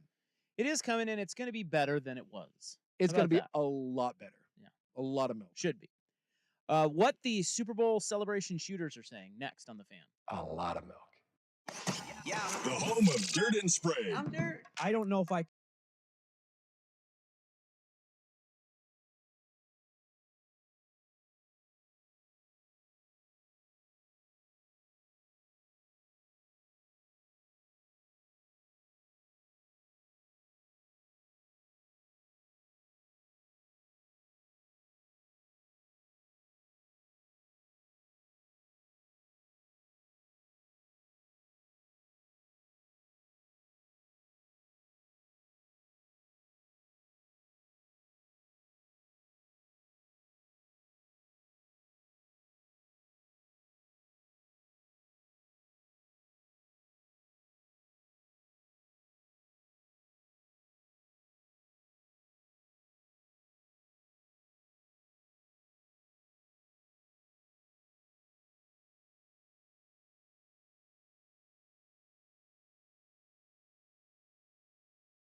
Now to shooting news. They've arrested 2 men in Kansas City on charges of murder. Yeah, it turns out that the kids were not the ones doing the shooting. They were the ones that were just handed the guns. Ryan Buckley Yep. called that. Yep. He called that when we initially talked about this story. Yeah, I heard a really interesting about a 2-minute clip from one of the civilians that tackled the shooters who kind of had eyes on this before it started unfolding. And he saw weird stuff going on between adults, some of these looks being exchanged. And then he ultimately saw the kids and he's like, I could tell these kids weren't the ones doing it. It was adults who put them in that spot. And that's the sad part, is that in the court filings, it turns out that the shooting happened because 2 groups of people were there, and one group didn't like the way that the other group was, quote, looking at them. Right. That's it. That's what they said. It's amazing how many times that people get shot over the "don't look at me and you're disrespecting me" crap. But that's what happens. I will never understand that mentality, but No. And you actually see this. We've talked about it here. This has happened in Portland, where a lot of gang members or criminals, they keep kids around because when stuff goes down, they just blame it on the kids, because if you're 13, you get a juvenile sentence. well, unfortunately in this instance, fortunately in this instance, there is a lot of video. Yeah, and people know what happened. So the 2 men that were charged were both shot, it seems, by one another. Yeah. They each shot the other. And one of the kids, And they're both hospitalized. one of the kids got shot. He got his jaw blown off. Lindell Mays is the first guy they've charged with murder. They say is in his early 20s, Yeah, he's 23. and he shot first. He admitted, no, this is what he's telling investigators. He admitted that he hesitated because he knew kids were around, Yeah. but he still did it anyway. And he was the one agitated about the other group Looking at him. staring at him. So he shoots first. Dominic Miller is the other guy that they charged with murder. He's 18 or 19. He initially told them he just ran, but video shows that he fired 4 or 5 shots, and he had the bullet that killed the woman. There was one person who died, and it came from his gun. And he later admitted, once they told him, hey, dude, we have you on video, he admitted that he did fire the shots. So the investigators have those 2 guys. They have the 2 juveniles who lesser charges, and they say they intend to bring every shooter that day to justice. They're just not quite there yet. So there may be more that they need to charge. You think about how many, like you said, in that area, how many surveillance cameras and eyewitnesses, and they'll pour over all that stuff, and they'll make it. They'll do everything they can to make an example out of. To me, this whole though, crew. they've done a pretty good job so far. Yeah. I mean, that was just when was that? Last week? Early last week? Last week, yeah. And they've got 2 guys already. Yeah. Well, and kudos to the Well, people. 4. Kudos to the people in the crowd. I mean, I understand that they were kids, and maybe that's not quite as scary, but you're still tackling armed people. I mean, Yeah. There's some heroes in that crowd that saw that and sure. ran towards it. For sure. Yeah. And in one other note before we get to in the news, this is something. The mother of Lindell Mays, who is the 23-year-old guy, she has launched a GoFundMe to pay his medical bills. Because he got shot in the face. Looks Yeah. like he got shot in the cheek or the ear. In his mugshot, he's got a big bandage on the side of his face. Yeah, good luck with that. I mean, really? She said, she says, I ask to all, please help by donating to help him with his medical bills during this tragic time he is going through. He is in ICU fighting for a recovery from several surgeries, from going to the Chiefs Super Bowl celebration parade with his older sister to getting shot multiple times, a time that was meant to bring so much joy to many and has brought so much pain and sadness to all that was attending. So you just brought your gun to the celebration and engaged in a shootout, but somehow we're supposed to feel sorry for you and then pay your medical bills. Wow, By you the talk way, about tone deaf. Yeah, that's some balls. Again, that's some Randy South Park balls right there. As I like to say, Iron Balls McGinty. But can I also ask this? My man, you're going to jail for most of your life. Do we really need to raise funds for your medical bill? Like, you're going to spend the next 20 years in prison. So how much money do you think they've gotten? I have the figure here. I'm going to go, well, someone will. I'm going to go $400. They have $100. Oh, okay. And then the campaign was removed. But I'm serious. Like, when you're in prison staring down a murder charge for the next 20 years, are you worried about collections? Like, you imagine the hospital calling you in prison and being like, when are you going to pay this bill? I'll see you in about 14 to 21. How about that? Like, Yeah, his mom was just trying to make some money. medical bill. Get out of here. Yeah, pretty tone deaf. All right, there's the latest on the shooting. Coming up next, we have in the news. You get an $8 sandwich, and you get an $8 sandwich. Good luck where can I find an $8 sandwich? I'm gonna tell you. I bought an Egg McMuffin like 2 weeks ago. It was $5. Coming up next, here's Buck. Now, from the Spirit Mountain Casino Sports Desk, a Sports Center update on 1080 The Fan.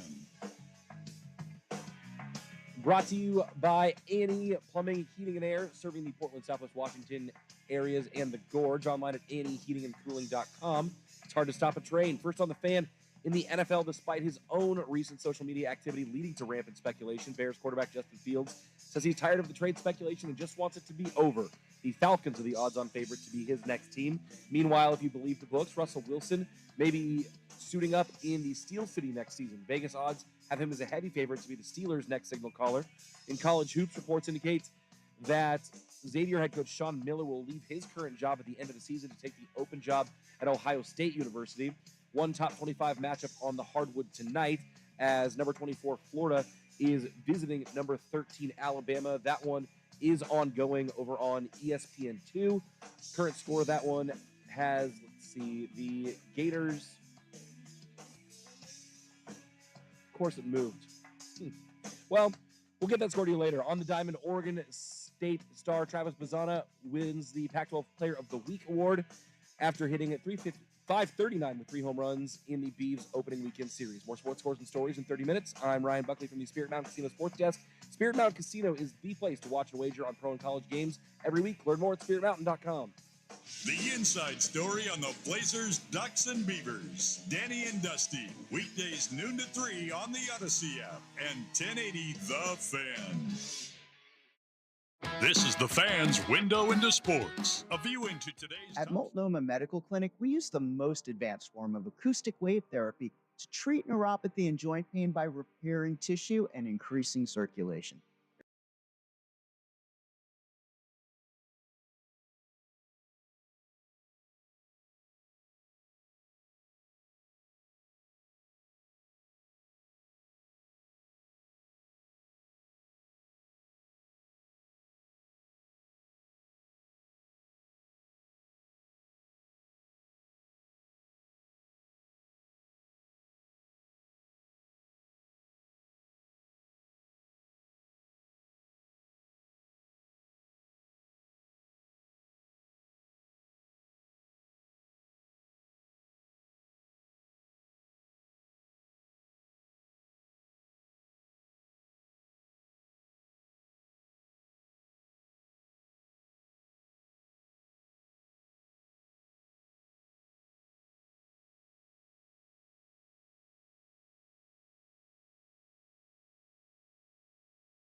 No.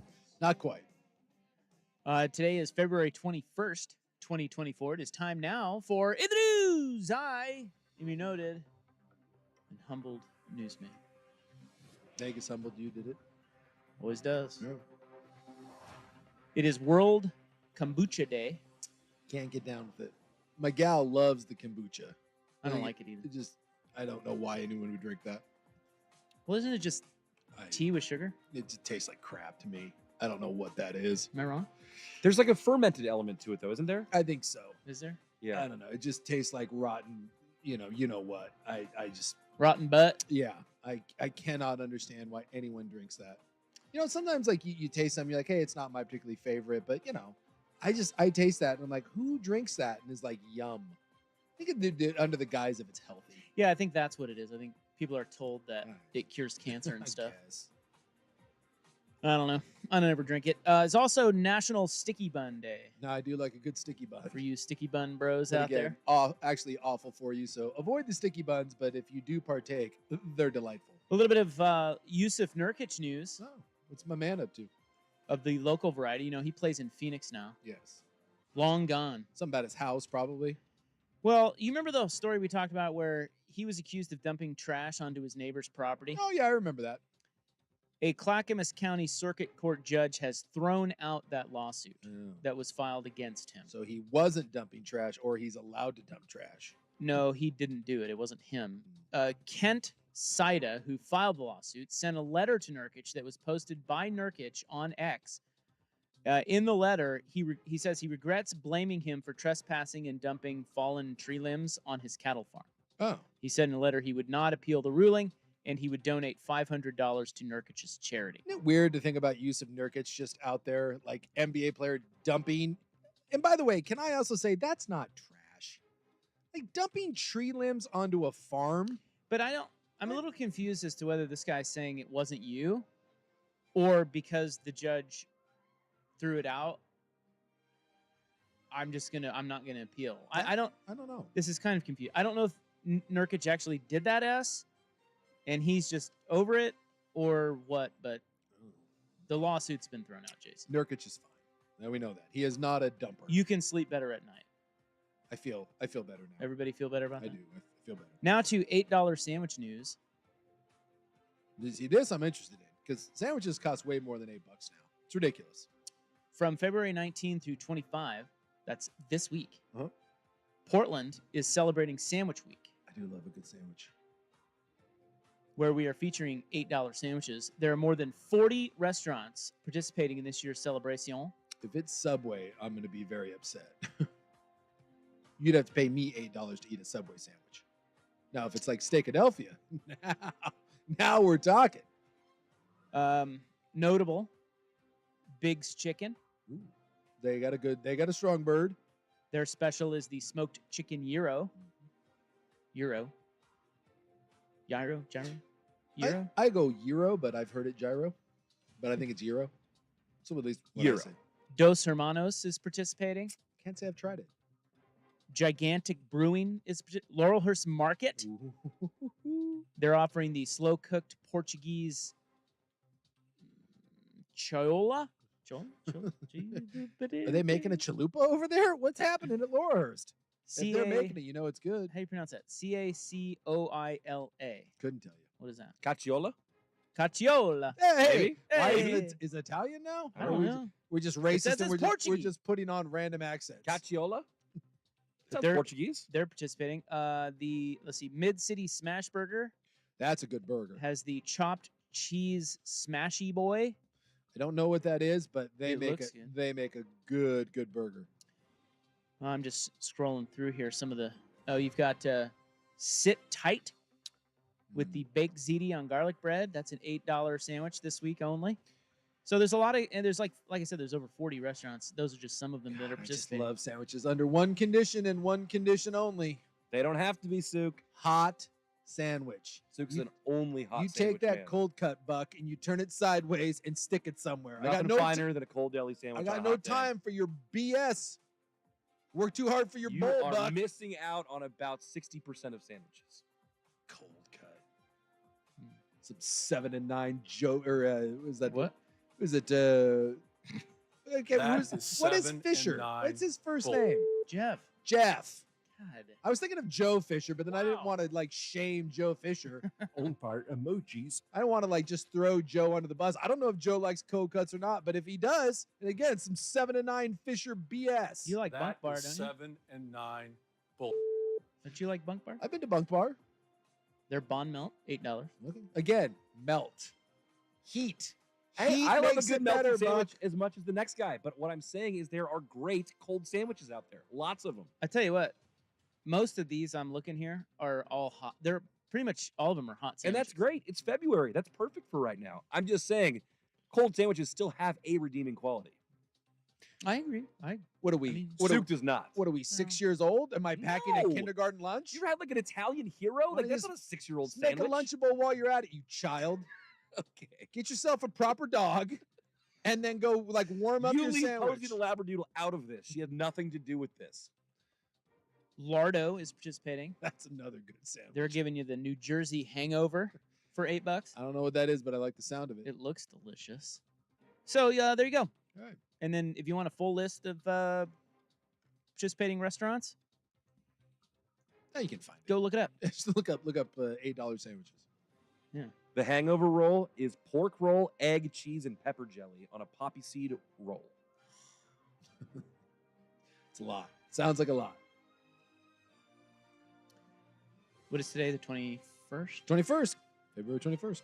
So that ends Sunday. What else do I have for you here, JC Babes? Sure, What else are you meatball looking for? A meatball sandwich. I haven't had a meatball sandwich in years. But now I was just thinking of all the delicious hot sandwiches that are better than anything that crappy Buck's eating. And now all of a sudden I'm like, God, I kind of want a meatball. Do you remember when you were awarded a prestigious award Prestigious award. at a bar? They don't. Oh yes, my perfect day drinking award. Yes. I still have it in my house. That came to you from the group at Beaches, correct? Yes. Yeah. Yes. Beaches on the Vancouver waterfront. It might be my proudest accomplishment that I've ever achieved. They are closing. What? Really? Yeah, that's right. Oh, that's sad. That's a good spot. It's a great spot for a Sunday Well, beverage. Look, Out on the water. Beaches is a staple Yes. of the Vancouver waterfront scene. 100%. Although the Vancouver waterfront has been much improved over the last handful of years. It's getting hit because it's a little further down than all of the new stuff. It's further east. Yeah. But after 29 years, the owners are retiring. So their last meal will be served on December 31st. Well, I'll be damned. Yeah. Opened in 1995. That is sad. I've had a lot of good times. I went to prom at Beaches. Yeah. That's One a ye- perfect prom That spot. is a perfect prom spot. I've been day drunk many times at Beaches, hence my perfect day drinking award. They have great coconut shrimp, and we still to this day on nice weekends we ride our bikes down there from my house, and then you just kind of sit out there, have a couple beverages and some apps, and then ride back. Now the question is would you want to open a restaurant in that space? Now he's not selling it; he's just moving out. He's just closing his restaurant and moving out. He doesn't own the building, so the building's owner wants to put another restaurant. Someone will jump all over it. Well, I'm sure they Yeah. will, but the question is Yes. is that a Yes, that's a great spot. Yeah. People flock down there, and I know it's a little further east than all of the new stuff, but that whole area down there is just popping. All those condos down there, I would assume that's a license to print money. all right? I'm gonna have to go down there and see if I can recreate my perfect day drinking award. Yeah, you should take your award down I think because that they gave you a sheet, right? yeah, I got a sheet and I Take got that free down. caramel corn. I think that ended up being 21 21 what? drinks. Nice. Why is that perfect though? Because I had everything on the menu, and then they made me something that wasn't on the menu, which I believe was the 21st. It seems irresponsible on their part, but okay. And then I got They, and then they gave me, you an award for they it. gave me an award, and then I got a bag of caramel corn. Then I took a nap. Hopefully they took your keys. I was all right. That's what under the shady tree right there on the grass. I took a little nap afterwards. In other beach news, does Oregon have one of the top beaches in the United States? You must wait until after the break to find out. It is 4:47 on the Fan. This is the Fan's window into sports. A view into today's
Yeah, a bunch of people got together and had a candlelight visual because the Hooters is closing down, which I thoroughly enjoyed. And I thought of you because I do think it's Missouri. I'll have to look it up. Well, TripAdvisor has put out the list of the world's greatest beaches. The world. This is 2024 ranked beaches. Not to be confused with the list from 2023, which I'm sure is quite different. Yeah. Because beaches change so much. It's out of date now. It's obsolete. But they have unveiled Beaches be crazy. the winners of the 2024 Traveler's Choice Best of the Best Awards for beaches. And the best beach, it's in Portugal. That makes sense. Yeah, it's in Portugal. I've heard wonderful things about Portugal. I would like to go. There's a picture of it here. It looks delightful. What beach in Portugal? It's called, oh man, I don't know. I'll look it up. Yeah. Praia de Felicia. Sounds enchanting. Sure. The question is, what are the top beaches in the United States? That's the question. I think we've done previous lists, and there's usually one in Oregon, and then we all laugh at it because it's not a beach; it's the coast.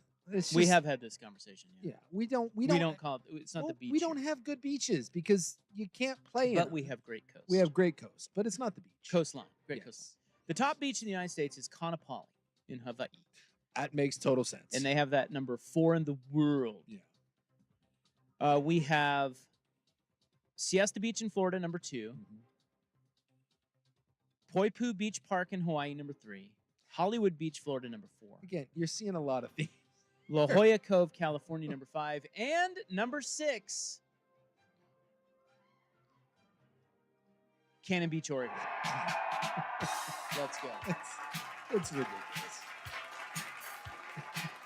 Go to one of those other beaches, then go to Cannon Beach and tell me which one of those is not like the other. Well, they didn't ask you. No, they did not. So Cannon Beach, top 10 beach in the U.S. Yeah, well, Head on out. well, look, Get some rays. Cannon Beach is lovely. I'm guessing that Get those up tops out. that Siesta Beach down in Florida, slightly different, slightly better. Cannon Beach is delightful. Yeah. And, you know, if it's in Florida, is it really that good?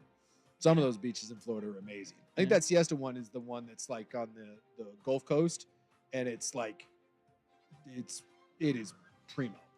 Yeah. You're like, eh. By the way, that the Hooters candlelight visual that was in West Virginia. Ah, you mistook Missouri for West Virginia? Isn't that kind of the same thing? Yes. Yeah. They were very upset at their Hooters shutting down. So, Is it their last Hooters or just a Hooters? I think it's their last Hooters. Because Hooters is Hooters like even a thing anymore? I know in Oregon it's not, but No, I don't think we have one in Oregon. It's now. but I mean, is that true nationwide? Or? I think Hooters is struggling a little bit. I think their heyday is probably. Now, is that just because it's sexist, or is it just Well, their no. wings? They've been outdone on the wing market. They've been outdone on the wing market, and I think now people realize that you can just there's. Up tops everywhere. It was a novel concept back when it's like how the Victoria's Secret catalog used to be a big deal. Remember when you were a kid, you'd see that thing, and now people look at it and like, really? Like, it was the Chip Kelly of breasts and wings. According to their website, there's still 50 plus in Florida alone. So Well, again, we'll see. think that Florida is that. And by the way, the worst Hooters that I've ever been to is in Kissimmee, Florida. Just FYI. Would that be Kissimmee East or Kissimmee West? Because they have two. It was the one over by what was the in one trip I went to a Hooters and I went to a what's the jousting place? Medieval times? Yes. In one fateful trip, I went from Tampa down to Key West. We stopped at a Hooters and in a medieval times. You want to talk about an action? Why? You want to talk about an action-packed weekend? What are you doing? Because I was with the lamest two people on the planet that wanted to go to Hooters and the other one wanted to go to medieval times. You just gotta keep living, man. Livin. And believe me, each were adamant that that's where we were going to go. And so we went to both. So the one that wanted to go to Hooters thought that was kind of scandalous. Like Yes. He was a religious man, Yeah. and that was like his version of This does sound very Mormon-y. Own Yes. part emojis. That was his version of going to the Acropolis. That was my idea of a great time when I was 13 and went to spring training in Tempe. And I did think that going to the Hooters in Florida, having never been, I at least was under the impression, I was like, well, if we're going to one, let's go to Hooters. Because I thought Florida would have hot Hooters waitresses. Wrong. I don't know what's happened in Kissimmee, but that's like a vortex because that the hots get out of there. They don't. If there's There are 50 other options for the hots. Yeah, there. if there's 50 locations in Florida alone, they've all flocked to the other 49. That thing was rough. And then we went to Medieval Times, and I think I'd still rather go to the Hooters. Yeah, I was gonna ask which is. I mean, Go to Hooters. really? Yes. Hey, wasn't your boy Gruden a big Hooters guy? Wasn't he a Hooters spokesman, John Gruden? I think he was a Hooters spokesman. Medieval Times is just I've been there once in California. you can't get those 2 hours back from your life. I actually kind of enjoyed it. Did you really? I did one step down. I was inebriated in Vegas and did the Excalibur, whatever their equivalent is of Medieval Times, which is like on a tinier scale and just terrible. Bastard version. Yeah. Wow.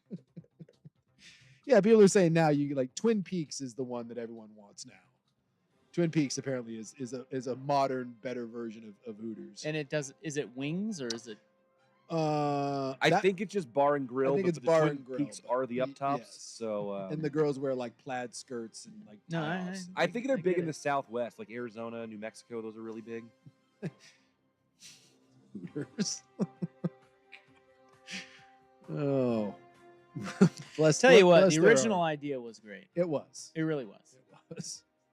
and it worked for a while. I mean, I'm sure Mr. Hooter got Yeah. millions. Oh, dude, when we were growing up, Hooters was it was a big deal. Now, not so much. We don't, like I said, we don't have. But that's one. interesting that Twin Peaks is still a thing. Like people don't. I don't think it's as big. It's not as big as Hooters ever was. But if you're looking for that, I don't think anyone goes to Hooters anymore. I think you go find like Twin Peaks.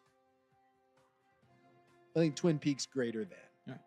There's your in the news for Feb 21, 2024. The Hot 5 at 5 is next. One more Major League Baseball team could be on the move. The College Football Playoff Commissioners met again today, what they're discussing now, and the latest on the shooting at the Super Bowl celebration. All next on The Fan. PG Long has the product, the team, and the know-how to get your flooring job done now. You don't have to have your construction job delayed waiting on the supply. You don't have to train your drywall guy to install floors, and you don't have to do it yourself. PG Long has all the flooring you need on hand, the crew's ready to go, and more than 50 years experience installing floors in the Pacific Northwest. Don't waste any more time or money waiting to finish your construction project. Call or go to PG Long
Hope you're having a nice, juicy little Wednesday. It's your Sports Bros, Rop and Sook. I'm Rop. Asada. And Big Sook is right over there. Right here. Asada. Ryan Buckley. Are you out of your mind? In the hot seat over there. He's going to be with me on Friday at the Oregon Auto Show. Riding shotgun with you. Yeah, we're going to have fun out there. He goes to buy a new Subaru Outback. Yep. To go with my Labradoodle, my cold sandwiches. Or do you have? Yeah, you have Forester. Yeah. Yeah, there you go. We're going to have a couple beers and then get talked into a sensible car purchase. You know what? I'm not drinking for a month. Why? What? Well, people do the whole dry January thing. I hate that crap because my football team is in the playoffs. I want to drink and watch the game. My birthday's at the start of February. So I started the day after Super Bowl, no booze, and I'm going till March Madness, no booze. Really? Yeah. Why? It's a little reset. No. I'm doing a wet February There you go. instead of a dry January. We're going to New Orleans and it will not be dry. Yeah. If I were going to New Orleans, I also would not be dry. You can't. I have a perspective on the 30-day, what do you call it? Like the dry period, you cooling I off. called it a reset, but yeah. Yeah. Like your 30-day dry dock. Yeah. I have a perspective on that I would like to disseminate to the people. I'm interested in your take on this because I often get confused of why people do this, but Yeah.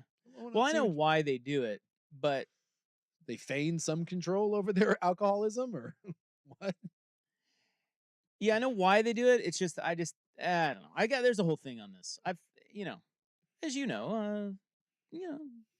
I've had some things happen. Yeah. And so I think I have a unique perspective on it that I would like to share, but maybe I'll save that for the club with I'm intrigued. Ryan and I Yes. on Friday. Oh, but you're not going to be there. Yeah, so maybe we'll do it tonight. Kind of like to hear it. I don't know. Somebody was asking for Vegas stories. I don't have any great Vegas stories, but I do have from this trip, very low key trip for us. My wife and I. This was for my wife's birthday. Any celeb sightings? Yes, two celebrity sightings. Did they want you? One of them most certainly did, and I think the other one wanted my wife. That sounds about right. So I'll let you guess who wanted who. All right, interesting. That'll be the club tonight and some other stuff. But this hour, what do we have? I guess you guys probably spoke of the local TV ratings for the Blazers yesterday. Did you guys talk about that? Yes. Topic? It's Got not, into that a bit. It's not good. Yeah, down 60%. Yeah, overall 50, local 60. Yeah, that's not that's not what you want. The attendance is okay. Yeah. Just can't watch them. Nor does anyone want to. We have the Major League Baseball expansion talk continuing now with ESPN's latest few articles. Oh, I have fun with sports audio today. I do love audio. Rick Pitino hates his new team. This guy. And yeah, I don't know. Some other stuff we'll throw in there. Stuff. Should be good. Yeah. Get the mock drafts. I'm sure you're working up your mock draft 3.0. No, but I saw JJ McCarthy was plus 4,000 to be the number 1 overall pick. I've seen a lot where he's going top 10. Dude, he's flying up. He's flying up. And you know who called it? There's always a riser. You know who called that? Huh. Jim Harbaugh. Yeah. Jim Harbaugh did say, They'll he love said, him. I don't know why anybody wouldn't look at him for number 1. They like and to of drink course, their haterade and eat their hater tots. everybody at that time is going, well, you're just he's biased, whatever. And he's shooting up draft. I've seen a ton now that has like Minnesota trading up into the top 10 to go grab him and letting Kirkers go somewhere else. So probably some not mock draft talk. I thought you'd want to talk about the 6-0 linemen, the 6 tackles that could go in the first round. Oh my God. What about the big I center? will. What about the big center class? I will do that, but Not right you now. might catch me sleeping. I understand. Right now, the Hot 5 at 5. Hot topics, hot opinions, Oh, Charlie, I'm hot today. and hot air. It's time for the Hot 5 at 5. That's hot. The Hot 5 at 5 on Primetime with Isaac and Sue. No, I mean it. That's very hot. The Hot 5 at 5 with Isaac and Sue. Brought to you on the fan by Victor Rico's Mexican Food, the most popular burrito spot in Oregon. Online at victorricos.com. Number 5. Well, Kalen DeBoer has a second offensive coordinator at Alabama. He hires Nick Sheridan, who worked under him at UW. He replaces Ryan Grubb, who bolted for the Seahawks before even coaching a game in Tuscaloosa. Yeah, I saw an interview with Grubb, and he was doing there's some hard feelings right now, but it's like, hopefully time will heal all. And he's like, we all had to make a bunch of hard decisions. I wonder why he did that. Well, he didn't want to go originally. He wanted the job in Washington, but, it's when that doesn't work out, there's not many better jobs to be a coordinator than down in Alabama. But then when the NFL thing surfaced, So just merely a better gig, or he just didn't. He got to Tuscaloosa and was like, Well, one, I don't think he ever wanted to go to Tuscaloosa, and right now, no one wants to be in college. It is Tuscaloosa. Between the two, everyone wants to be in the NFL. You don't want to deal with that crap. And it's possible too that he thought that DeBoer in Alabama. I mean, that's gonna be a rough start for them. I know they got a good recruiting class coming in, but you really want to follow Saban and have your career tied to that? Now, I'm getting my information from Ryan Buckley here, so forgive me if this is wrong or blame him. Number 4. Sean Miller is leaving Xavier for Ohio State, but not until the end of the season. That is the report. The report. Yes. Which, by the way, we called was that 2 weeks ago when Ohio State canned their coach. We're like, yeah, Sean Miller's the next guy. Yeah, it was that Monday or whatever that they fired their coach, Isaac. You and Isaac called it. Yeah. Well, I'll take credit for that. I don't remember that, but I'll take credit for it. You don't remember that? I'm sure I did say something like that. Yeah. Because I'm great. But, yeah, that's interesting. I've never seen a coach do that, where he takes a job, but he hasn't taken the job. It's just a... There's an agreement. And everyone's going to know it, and Miller's going to dance around I hope it. his team quits on him. He's going to dance around it for the rest of the year, and then at the end of the season, then he'll acknowledge it and leave. Justin Fields has responded to criticism he received for unfollowing his Chicago Bears on the Insta.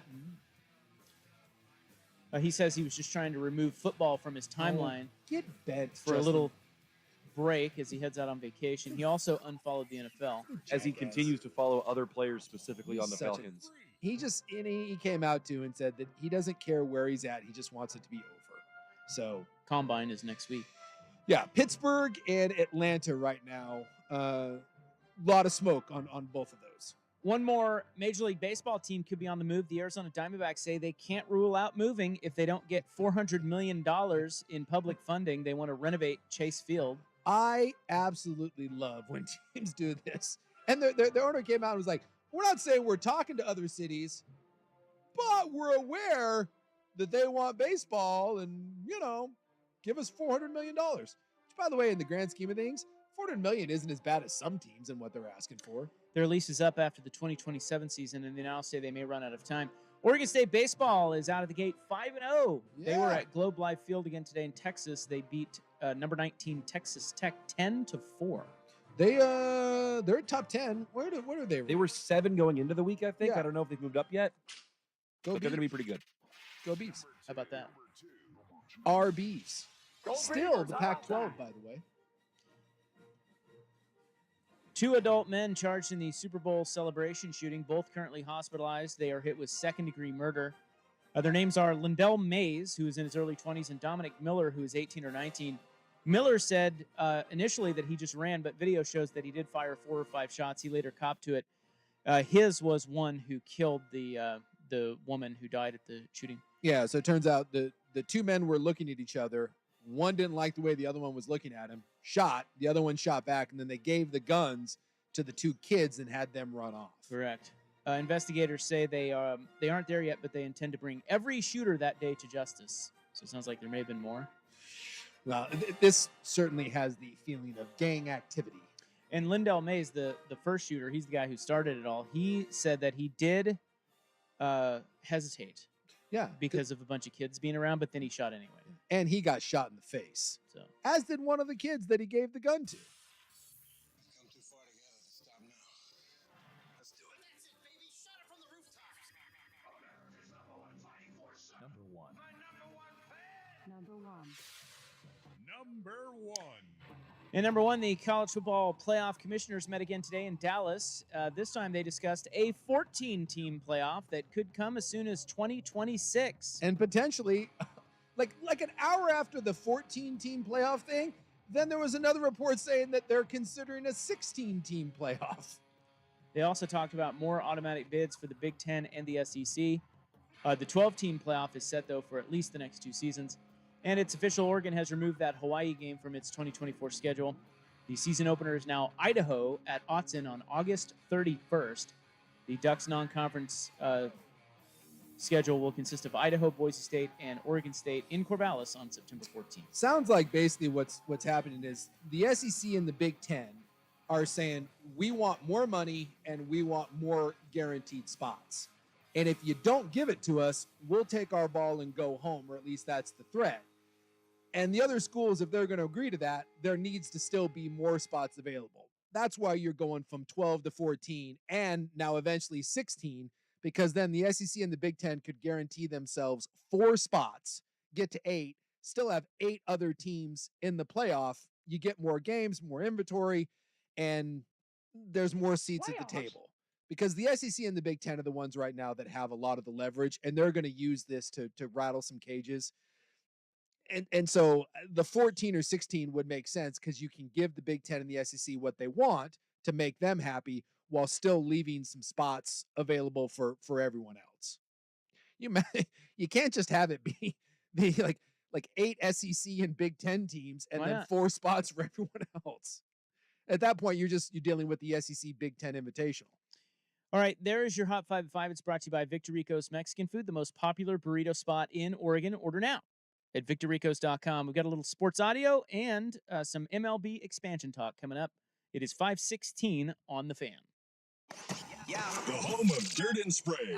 You can say Oregon's recruiting right now at that level. They're doing things that historically have never been done. I like Dan Lanning a lot. Also, needs to win the conference, needs to beat UW, needs to see how they hang with Ohio State on a consistent basis in the Big Ten. There are other things Oregon has to do, too, to elevate themselves to it. If you're at a program that is capable of making the playoff, what are you jumping for? Dirt and Spray. Weekdays 6 to 9 a.m. on 1080 The Fan. Now, here's a quick look at Portland traffic. I-5 northbound, slow and go from Terwilliger to 84, then again from 405 over the Interstate Bridge. North 205 is better, just sluggish from 84 to the Glenn Jackson Bridge. I'm Claire Beverly with traffic.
playing tonight.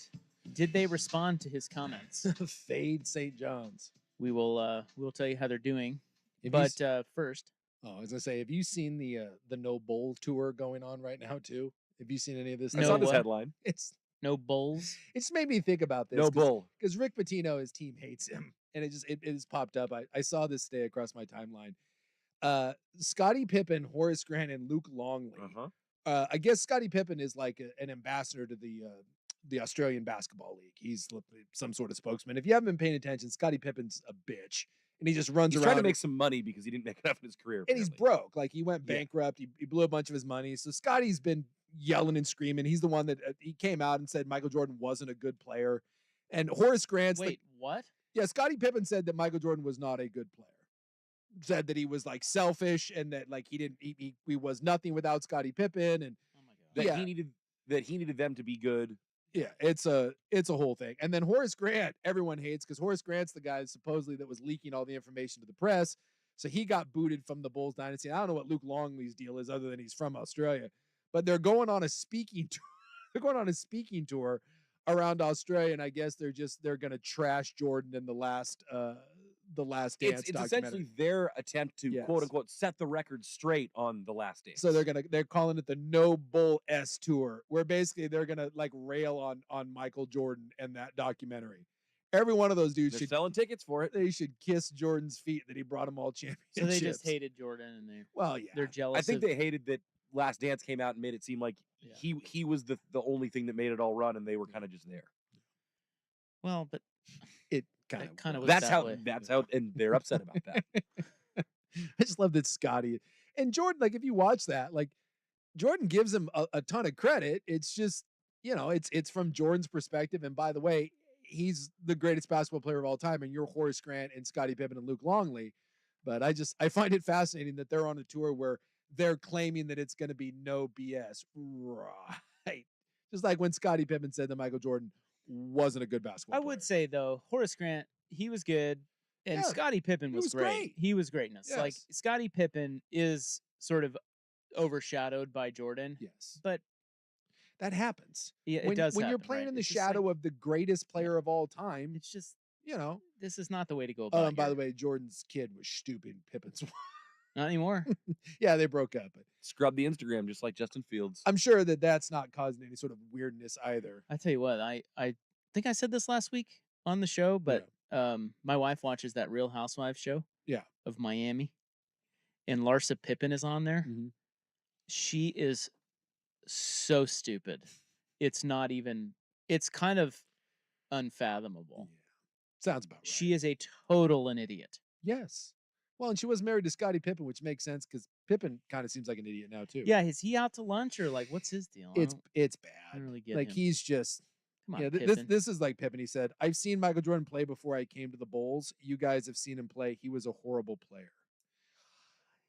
Yeah. Okay. I mean, that's not even worth like. Exactly. It's not even worth talking about. I will say though that Scottie Pippen has a soft place in my little cold black heart because as a young up and coming sports broadcaster at 1080 The Fan, when he got traded to Portland, I got to go interview him. Yeah.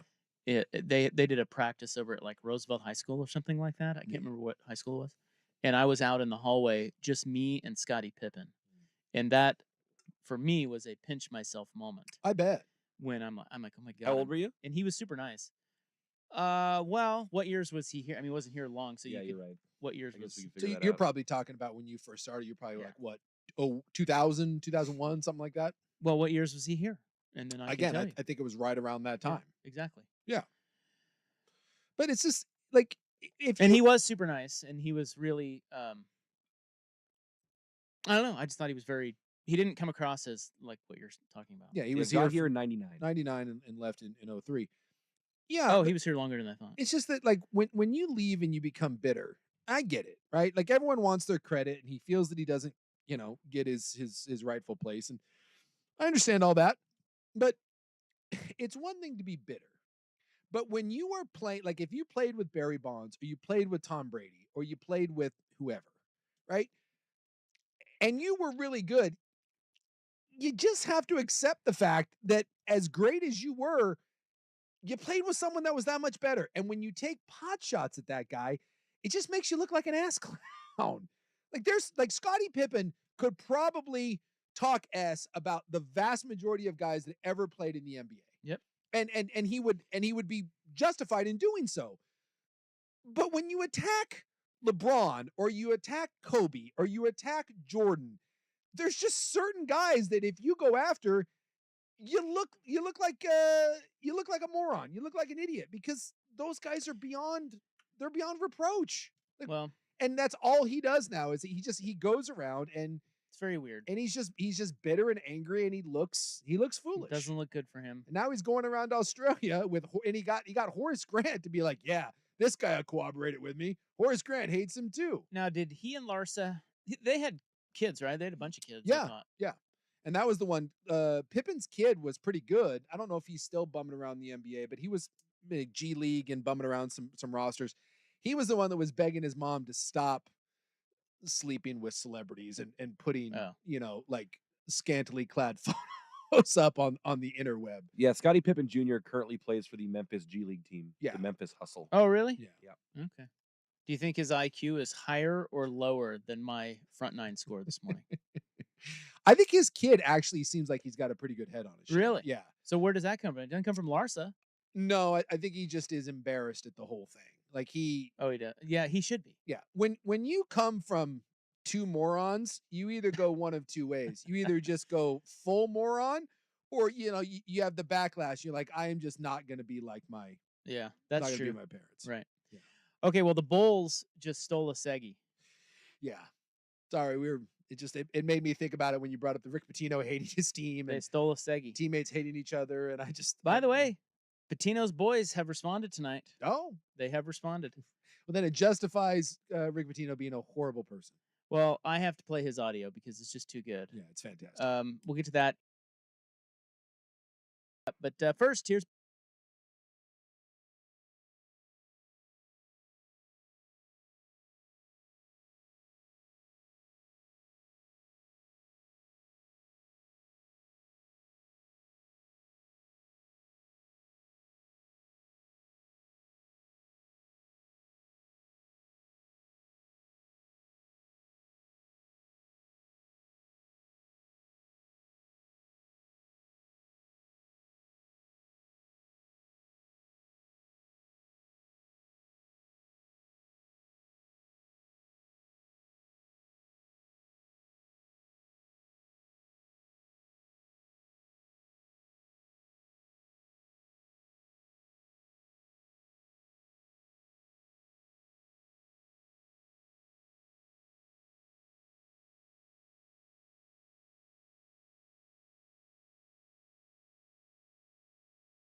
is see my genius motivation.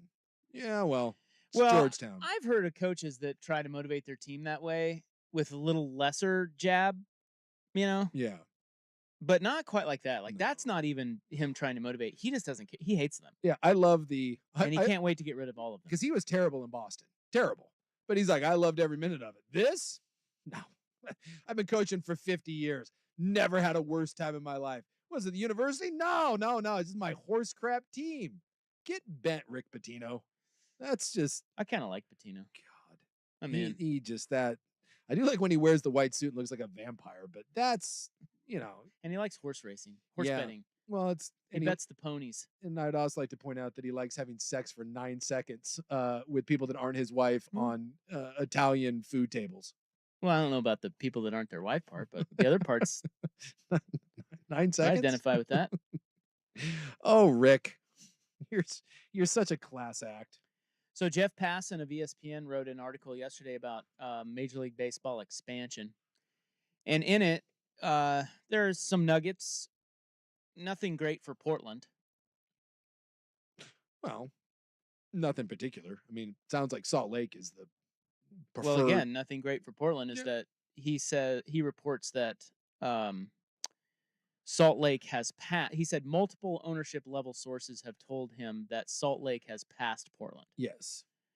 And that is probably, well, as I mentioned, that is not so great news for Portland. No. He is saying that a 32-team Major League Baseball is inevitable. Expansion fees, I mean, they're in the billions. It's $4 billion total if they get 2 teams, and there are viable options emerging, Nashville and Salt Lake City. So it's not imminent, and it's unlikely to happen until the early 2030s because the new CBA isn't coming till after 2026 season. But Salt Lake has passed Portland. There's a lot of reasons for that. One is the strength of their proposal.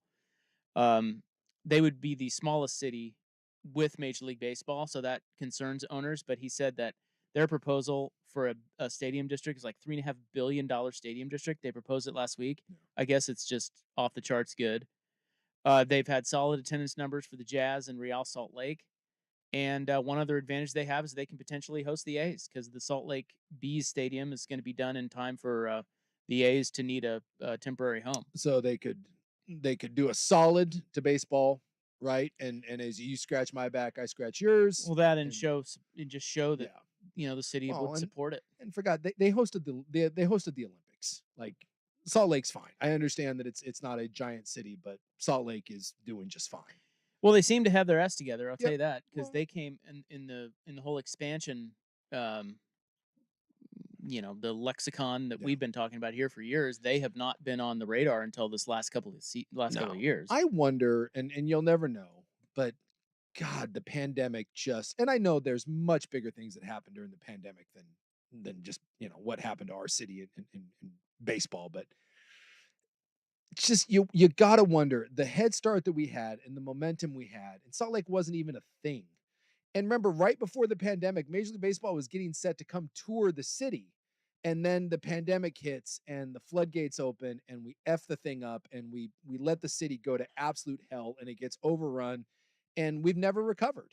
And meanwhile, like the only thing that we had going there wasn't another viable city in the West, right? Major League Baseball, we know Vegas. Well, but Vegas got a team. They're going to get the A's. Right. So like we knew one was going to Nashville. And so the idea was there just isn't a lot of competition. It's like, we just can't screw it up. Well, we did screw it up. And then Salt Lake popped up. And you just wonder, had that not have happened, how far are we along? Do we have a deal? Are we like Nashville at this point where we're entrenched and we've got baseball coming here and it's just a matter of time? I don't know, man. They got to get some land. I mean, you just can't. Now we still haven't heard anything. I mean, it's just all talk until you get land. Yeah. Well, and we had the proposal. What was that proposal? What was that, a couple weeks ago about the red tail? But I haven't seen anything else on that. There have been a variety of proposals. Right? I mean, well, no, they've just got to get. You got to buy. They have to get that land. Yeah, they're trying to buy it. Yeah. So hopefully they buy it, and if they do, they're probably back in the game. But even that, it sounds like Salt Lake City has already passed them, and they passed them quickly. Yeah. So that's, sucks. It's not good. What about the Diamondbacks? Do you think we're willing to build the Arizona Stadium? What?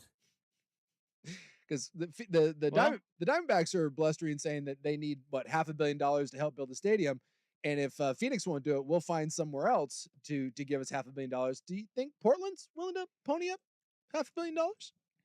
Do we do that? No. we don't. But Hmm. they're not going anywhere. That's a good market. Oh gosh, Well, yeah, they're it's just not the greatest market, but it's a good market to have baseball. There's a lot of people down there. they're just posturing to get the stadium built. So the Salt Lake officials have been invited to spring training to mingle with teams about how to operate a franchise. Yeah. Like if that doesn't tell you We're all you need to know, then- we're behind the 8 ball a little bit. well, but again, to be optimistic, they are trying to buy a piece of land, and if they do that, perhaps they get back onto the. These things change quickly. Sure. Well, look how fast Salt Lake rose. And I'm sure Barrett will be on. We're out Tuesday? We're out at X Golf Tualatin. Yeah. We'll ask him. Barrett, I'm sure Barrett will be around. Yeah. And hopefully he's got some answers for us. Have you seen like the artist renderings of the Power District down in Salt Lake? Yeah, it's awesome. It looks pretty awesome. It's awesome. Yeah. And which is essentially what they're trying to do by moving that thing out to Redtail is the same thing. Yeah. They're trying to but build. they get the damn land Yes. and then get some renderings, and then you're Let's on go. par. Well, Yeah. maybe not even still on par, but you're at least closer. Well, and then you don't have to deal with the city of Portland at that point, once you buy the land from them. So maybe then you can kind of kick this thing in the ass and get it moving. Because it will happen before old Manfred, when he's gone.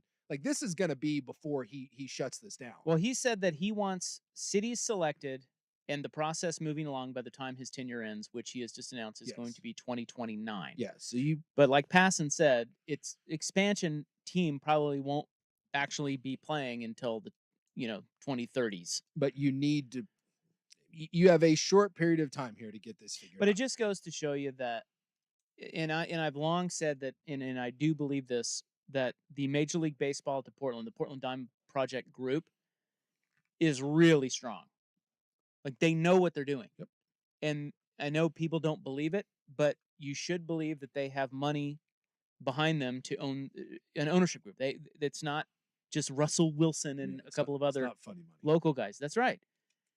That said, this I think just shows you how hard it is to bring everything together to make it happen, right? Because they're good, they're smart, they've got money, they've spent a lot of money. They're trying and trying and trying over years, trying and trying and trying, and cannot get over the hump in Portland. Whereas Salt Lake, it just goes to show you do need your local government to want it and the people to want it. Yep. And Salt Lake has that. Salt They Lake's- have that synergy. They get stuff done. So it's all come together, much like Nashville. It's coming together for them better and quicker. And you look at Whereas Portland. Portland continues to run in, or Portland Diamond Project continues to run into roadblock after roadblock after roadblock. Well, look at if you're looking at two of the biggest boom cities right now. Nashville is popping, right? Everything in Nashville is exploding. Salt Lake has been on a 20-year growth curve, and from the Olympics to building the new freeway project, things are going great in Salt Lake. And unfortunately, with us, it feels like, again, go to the pandemic. It feels like we made a hard left, and we're struggling to come back. So. I mean, that's the part that scares me. Isn't necessarily the Portland Diamond Project. Our city just scares me. Well, But that's what I just said. Like the Portland Diamond Project is great. Yeah. And they are trying. They have money. They've done everything possible. Smart. They've got good people behind them. They know what they're doing, and yet without the city and the local government really being on board, you just can't. They haven't gotten anywhere. But does Beaverton help? Well, again, get the damn land. Yeah. I mean, well, you got to get that from Portland first. Goes back to your I original think they're upset. I'm going to ask Barrett this on Tuesday, but I don't think they wanted it out there that they're about to buy Redtail. Yeah. Or they were trying to buy Redtail because they don't want this talk of like, yeah, show me when proofs in the pudding. Don't come out with something until it's big and concrete and substantial, Yeah. And so this leaked, and probably from the mayor's office, because the mayor wanted the Lloyd Center and they didn't. And so now they have to fight this battle of, well, if they don't get that land, they just, I don't know. I feel like sometimes they get viewed as a joke or viewed as a group that just That's a good point. it's just like, well, this is never going to happen, and because we get it on the text line. Hell, we're on All the the time. sports, the sports show and station of record in the marketplace, and you should see how much hate comes in about the Portland Diamond It's project on our text line. overwhelming. It's unbelievable. And nobody buys it. And I'm telling you, these guys are good, and they have money, and they know what they're doing. But to my point, even if it's not even in the city of Portland, they still have to buy the land from Portland. They just can't get anywhere with this dumbass city. Can you imagine the egg on their face? And you talk about, and you are so right about people not having faith. Can you imagine if it comes out in a week or two that the city of Portland goes and tells them to, go blank themselves, and they don't get red tail, and now we're back to not having any sort of idea of where the ballpark's going to go, at least to the public. You want to talk about looking bad? I think I don't know if you can afford that. That's it. Yeah, right? It's got to be it. It's over if they do not get red. They're already behind the 8 ball now. Yeah. Like they were in the lead for years ago. Yeah. They are not anymore. If they don't get the red tail land, what are you going to do? Yeah, I don't know. I mean, they're done. Maybe they have a backup plan, but I think that's the other thing that bothers people is that it's we don't even know. And someone said on the Vancouver Ford text line, would there be more public support if we knew who was behind the project? I do think, at least the feedback I hear, that bothers a lot of people, and it makes them think, as you said, it's a good group. They've got money, they've got backing, but when you're not willing to be public about who it is, that causes a lot of people to think that you're full of crap. But what if there's a reason for it? I don't know. But that's the thing. I mean, there is. There is. I can tell you there is a reason why they cannot talk about that. But people don't even know what that reason is. And they can't say. And people are suspicious. Understood. Totally get that. Be suspicious. Like this guy says, I don't doubt Portland Diamond Project. I doubt MLB, government, and other entities. That's the way you should be viewing it. Yeah. At the same time, people don't. And that's frustrating. I just think that's frustrating. But, like you said, the proof's in the pudding in Salt Lake City. I mean, you want to talk about getting their S together. They did. Dude. Running circles around Portland. And Nashville's a done deal, basically.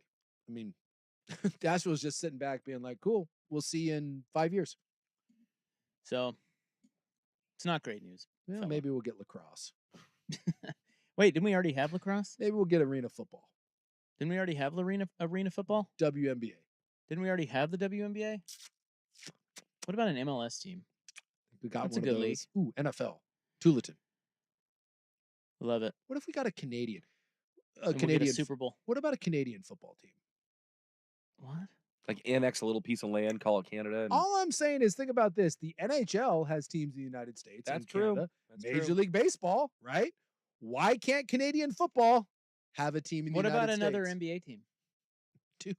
We do love a good novelty. Here Wouldn't in that make the Blazers better? They actually had some competition here in town. We put one out in Gresham and put it out at Lentz Park. We built the Blazers. We call it the remix. Just take the G League and make it the Blazers, and let's go. All right. Well, there's the not so great Major League Baseball expansion update. It is 5:49 on the Fan. It's time for a Ducks Report, the inside story on Oregon athletics. Brought to you by Mods PDX. The future of building is here. Oregon freshman Kiara Romero has been named the Pac-12 Gaffer of the Week. Oh, for the second time this season. She is the second time this season, or just an Oregon golfer? No, her. She claimed her second individual victory in just the fifth stroke play tournament of her career last week at the San Diego State Classic. Allow me to say this then. Tasty. Way to go. Yeah. Her 9 under 207 tied for the fifth best 54-hole performance in Oregon Ducks Gaff history. Even better than we thought. Mods PDX, the future of building is here. It's the Vancouver Ford text line. Plenty of time to talk sports today. One number does it all. 503-8646-FAN. For contests and text in your favorite fan hosts about today's hot topics. Brought to you by Vancouver Ford. Your dollar goes further at Vancouver Ford. They treat you right before, during, and after the sale. Visit VancouverFord.com. The Vancouver Ford text line. 503-864-6326. That's 503-864-6FAN. When done correctly, chicken wings can be a thing of beauty. That's why Big's Chicken takes their time to marinate their wings overnight in a Fresno pepper sauce. Slow smoke them over fruit wood before they deep fry them to crispy perfection. Then toss them with their special dry rub spice blend. Add a trio of one-of-a-kind dipping sauces, and now you've got a work of art. Try Big's Chicken and their wings on Gleason in Beaverton or order online at Big's Chicken.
Well, for our last little bit here before we get to the club, we have found more Rick Pitino audio for you.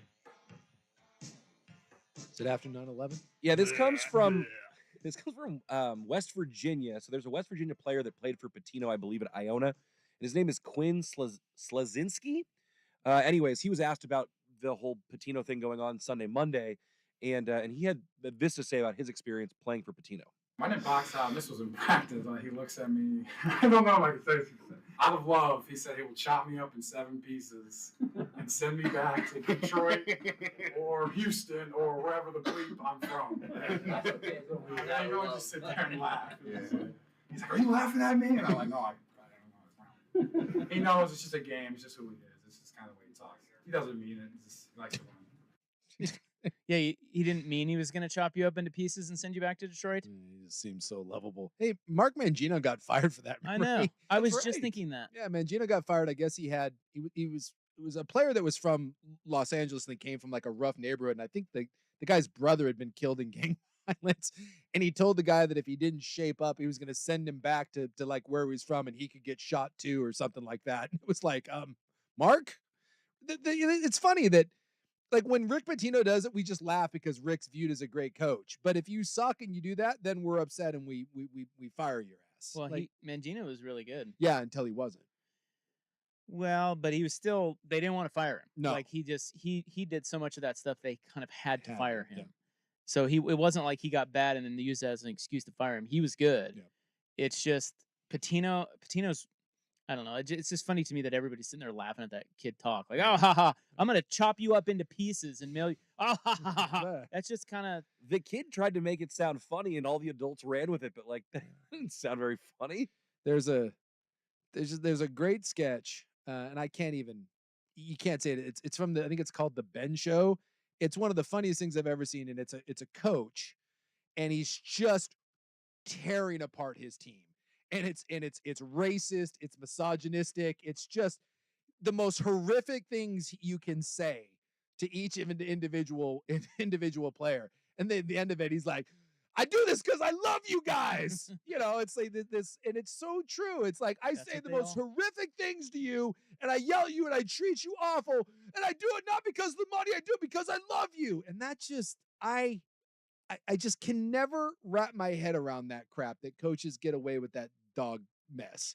And then we have to hear from like an ex-player like Bob Knight, like a player that's like, well, Bob Knight, yeah, he was just the way he was. It's just the way he was. But Bob Knight, you did a lot for me. And then we dismiss that behavior. And every coach I had that was ever like this, there's nothing I wanted more than to take a bat, hit him in the head with it. Because I played with, I did. I played. Isn't that exactly what they're saying? Yeah, now but you're just stooping to their level. It's true. But except I actually wanted to do it. God. We used to joke all the time. And I've told multiple stories about him, our offensive line coach. We would joke, and we were like, if during two-a-days, we're like, if you put a gun in the middle of the locker room, how long would it take someone to kill our line coach? And then we'd be like, 3 practices? Like, no, 5. Like we had set an over-under. Like people hated him that much. And it was like, and we're all joking. Obviously, no one wanted, no one would do it, allegedly. But it was like that level of just, how did that guy be successful? He was a successful coach for like 45 years.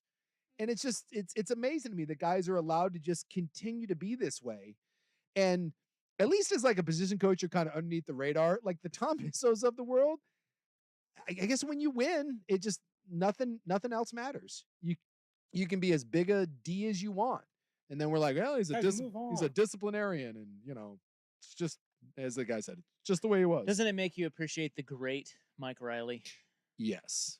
Where have you guys been? Oh, like you see guys that, and I don't mind no one minds being coached, tough, but, like I think, you take a guy, I don't know, just from our dealings, but Dan Lanning doesn't seem very soft and cuddly. My guess is Dan Lanning is a very demanding coach. But he's not an ass. What gives you that impression? He's not an ass. His players Yeah. love him. He seems genuine. Yeah, you want to run through it like Dan Campbell. Intense but cares. Exactly. Right. There's a difference between being intense and just being a Richard. All right, coming up next, the world's tallest man has met the world's smallest woman. It's a hell of a thing. Have you seen this? I have seen the photo. It looks This is glorious. It looks AI generated. You talking about the photo of Shaq with Simone Biles? That one's pretty jarring. Boy, I bet. This is worse. Have you seen that? You look it up. No, I haven't, but now I kind of want to. And Vegas celebrity sightings. Next in the club on the Fan. Head Souk for A&E Plumbing, Heating, and Air. Before getting a new train system installed,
batteries and how much wire was used in your penis? Hi, I'm a balloon. Bye. How many batteries and how much wire was used in the penis? Yeah, because that was the story we were telling before you left. Real classy, guys. Yeah. Real classy. The best part is his Rob's wife, Nurse Nice, came in. She was sitting right here for the She whole was sitting thing. in, and she was very perplexed by the conversation. It was reiterated to her why she does not listen to our show. Yeah, it's for the best. She's disgusted. I can see it on her face. She's uncomfortable.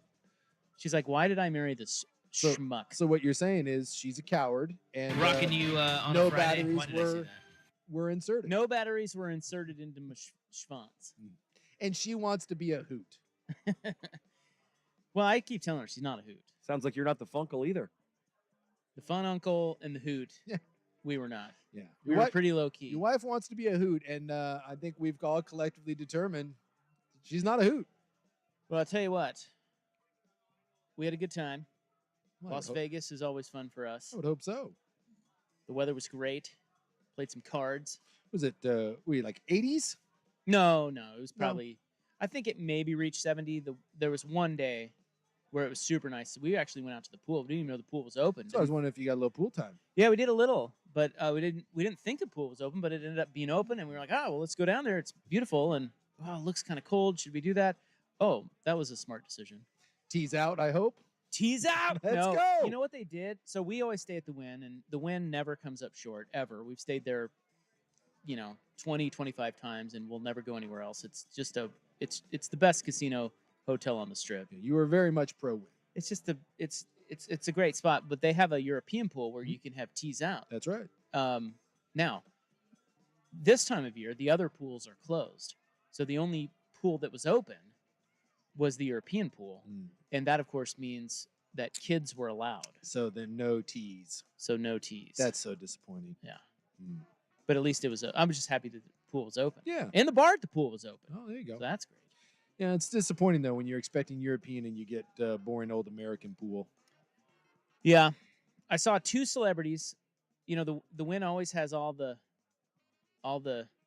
Richies and the celebs, Yeah. So I saw two. We saw two. Yeah, not just you. One of them wanted my wife, and one of them wanted me. You pick which wanted her and which wanted me. Let's see what we got. Okay. So the first celebrity that we saw, and this pisses me off because I don't know, there's not a lot of people that I would like interrupt or. Yeah, you just let them go about your business. You're not let me take a photo. No, I'm never going to bother. This person, Yeah. if the situation arose, I would maybe like get a selfie or something. Understand. Because I feel like she would be super cool. I'm intrigued now. Where you're going with this? Sofia Vergara Really? was at the Wynn. You think she'd be cool about it? I do, Huh. but I didn't. Okay, so saw her, glanced past, and then as we walked by, because she was a big group of people, Mhm. walked by, and my wife goes, "That was Sofia Vergara." I'm like, "Wait, what?" And I had to do a double take and look back. I'm like, "Oh my God, that was her." Yeah. And by the way, she's stunning. Yeah. If you don't know, by the way, she's the Modern Family. Well, she plays the Mexican drug cartel lady in the Yeah, Netflix. and the new Yeah. what is that called? Griselda. Griselda, yeah. Yeah. She was great in that. Yeah. She was there, and she had a big group of people with her, but I was more enthralled by her husband and his Grateful Dead hat. So She was married to that Joe guy for a while. Is she still? Joe Manganiello? Is she? I thought they broke up. I don't know. Or maybe it wasn't her husband. I don't know. There's a bunch of people there. I'm gonna look this up. A bunch of good-looking people, all standing around. Yeah. You No, know? I think she might still be married to What's that his cat. name? Joe Gonzalez? Joe manages something or other. He Yeah, was yeah, that Joe dude Manganiello. from like True Blood. He's like the best looking dude on the planet. It's Yeah, like ridiculous. that's him. That's him. Yeah, now that I look at him. Yes, dude, that guy, I hate to be the one. he that, steals the show. Look, she is stunning. She is. I think he's better looking Yeah. than she is. I looked at him. So I saw her, and I'm like, wow, He's there's that hot. Yes, he is. when I looked at her, I thought there's another hot at the Wynn because Yeah. the hots are everywhere out there. Yeah. Right. So I'm like, oh, Yeah. she's hot. And I'm like, wait. That guy. And then I look at her husband. I'm like, dude, look at that guy. Because sometimes you see the super hot gal and then you see the husband and you're like, oh, that guy's got money or whatever. But when you see that guy, there's a little bit of like, I think you go up to him and like, I think you could do better. Like that guy. Not in is- this instance. That dude's ridiculous. And he had a Grateful Dead hat on, which caught me off guard because it's just I was like, well, Yeah, it's it just didn't fit with their group, and they were very flashy and Yeah.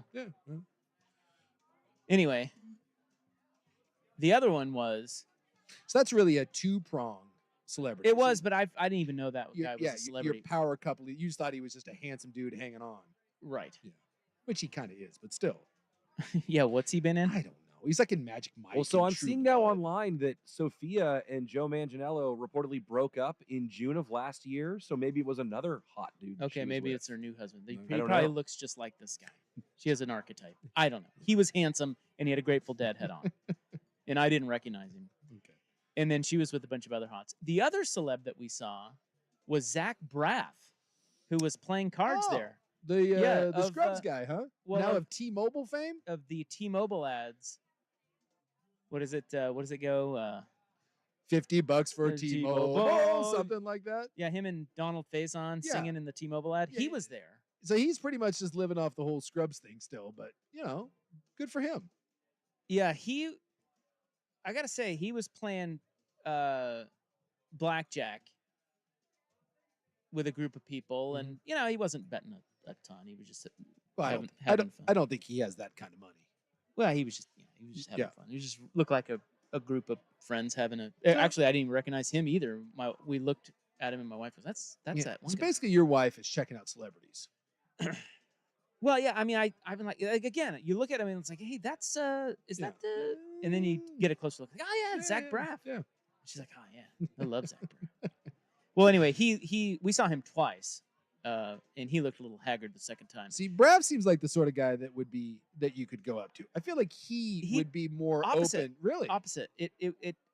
This will surprise you, but it seemed as if Vigara was a little bit more open, down to earth.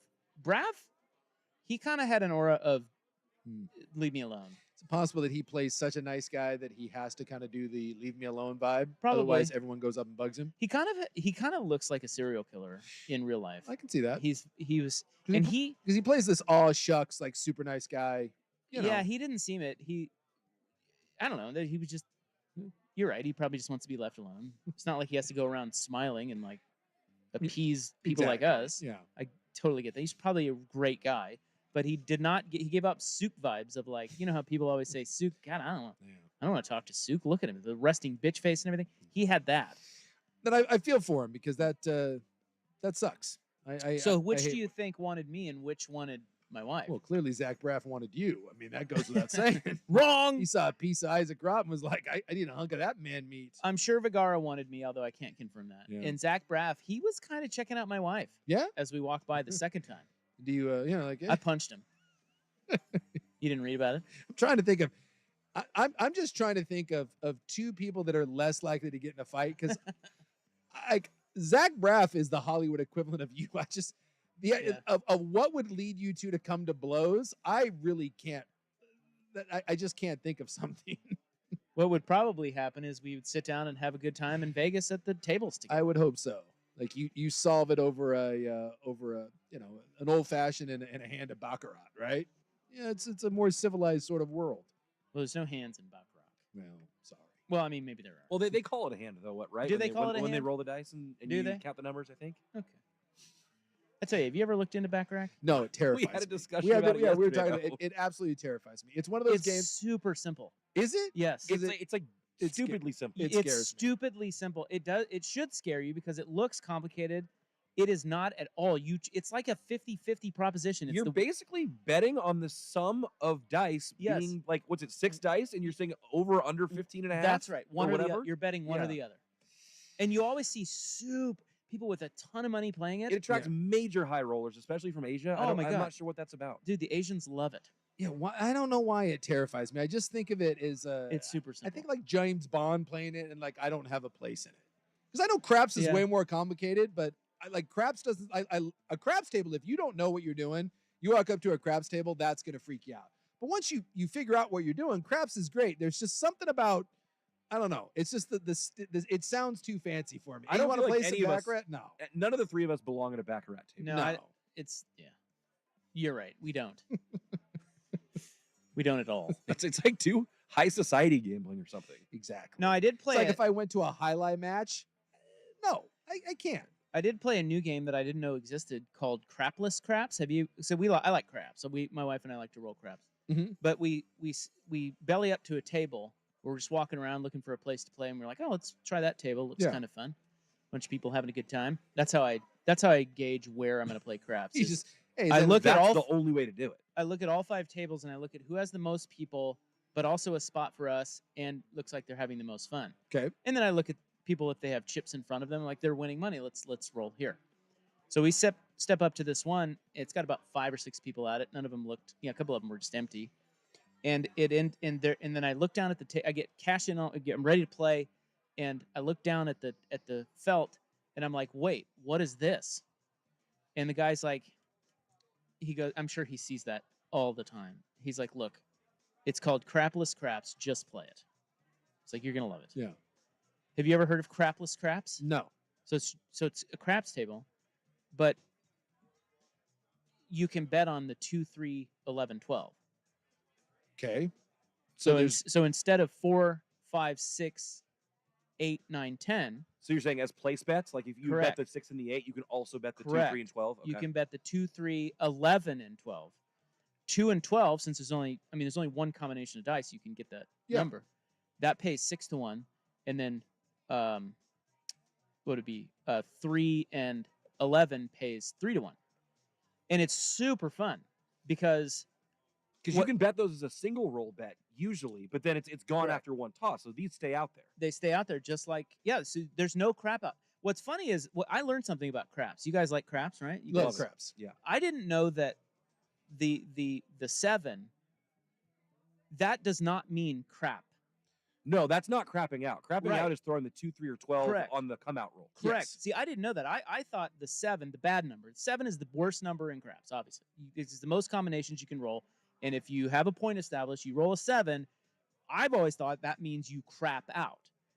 That is not true. You just missed the point on that. You just missed the point. Yeah, right. But 2, 3, 12 is what That's what crapping out. craps you out. means. But in this, you can bet on. You can bet on those numbers, just like you can bet on the 6, 8, 5, 9, 4, 10. So if you roll the 2, 3, or 12, that becomes for That your becomes first the roll, point? that becomes the point. Yep. Interesting. That's correct.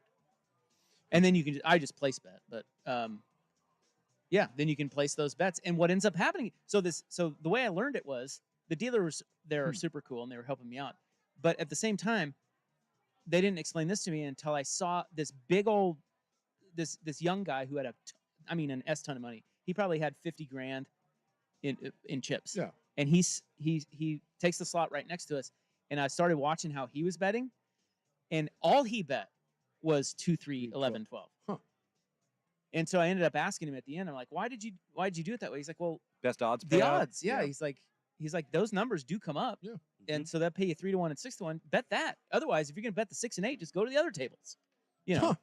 And so I thought that was pretty fun. Crapless craps. I like that. Never played Crapless Craps. And Hadn't they- even heard of it. But I bet the way the house makes their advantage back is the fact that you can have a point of a 2, 3, or 12, which is going to be really hard to hit. Yeah. You know what I mean? Yeah. Like, because it's already hard enough to hit a 4-10 if you make a point there. Well, look, they So- wouldn't do it if they didn't have an advantage. Oh, of course. At the Yeah. same time, But it gives you a fun new wrinkle to bet. they said that it's growing in popularity. He said the only reason it's in their casino is because some high roller wanted it there. I love Some that. guy was like, he think- wants to play that, He's so like, they I put like it. Crapless Craps, so do this. And every once in a let's while, go. when he comes to town, he just rents it out, and they reserve it for him, and he plays. Fantastic. Isn't that God, great? God bless the rich. Like I would like this game in the casino, and Yeah, now no it's kidding. now it's caught on. And by the way, Sofia Vergara's new boyfriend, his name is Justin Solomon. Mhm. That was not him. No. That's not who I saw. So, she was with some other. Oily bohunk. Yes. I'm guessing whoever she is with is probably gorgeous or very rich. Well, anyway, it was a great trip. Love Vegas. We'll be back in the summer, and we'll be then. That's when we take him down. On your way out, you told Vegas, "I'll be back." Oh, I warned him. All right. Coming up next, worlds have collided as we have the tallest man meeting the shortest woman, It's the most unbelievable photo.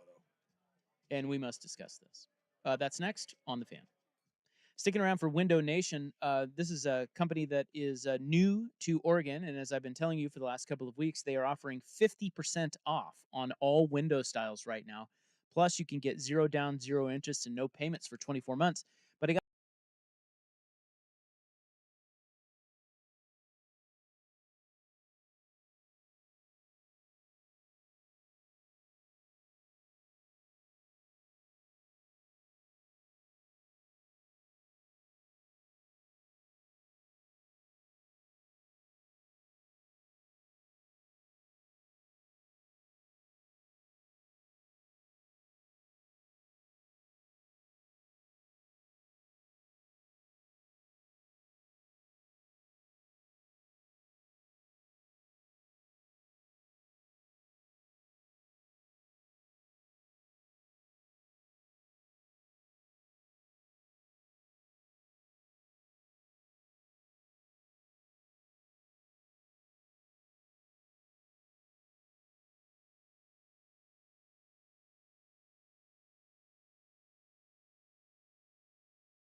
You've got the world's tallest man living, not dead. He's not dead. I don't know. His name is Sultan. Yeah. I don't know who the tallest man ever was. This is not the tallest man ever. It's just the living world's tallest man living. He is 8'3". It's very tall. Okay, 8'3". Robert Wadlow How tall was he? is the tallest man. Was and he 9 feet? And he died in 1940 in Milwaukee. He was 8'11". 8'11". So this guy is a shrimp compared to that guy. Yeah, this guy sucks. But he is the world's tallest living man, 8'3". Okay, so he recently met and did a photo shoot with the world's shortest woman living. Yeah. Again. Guys, she is 2'1".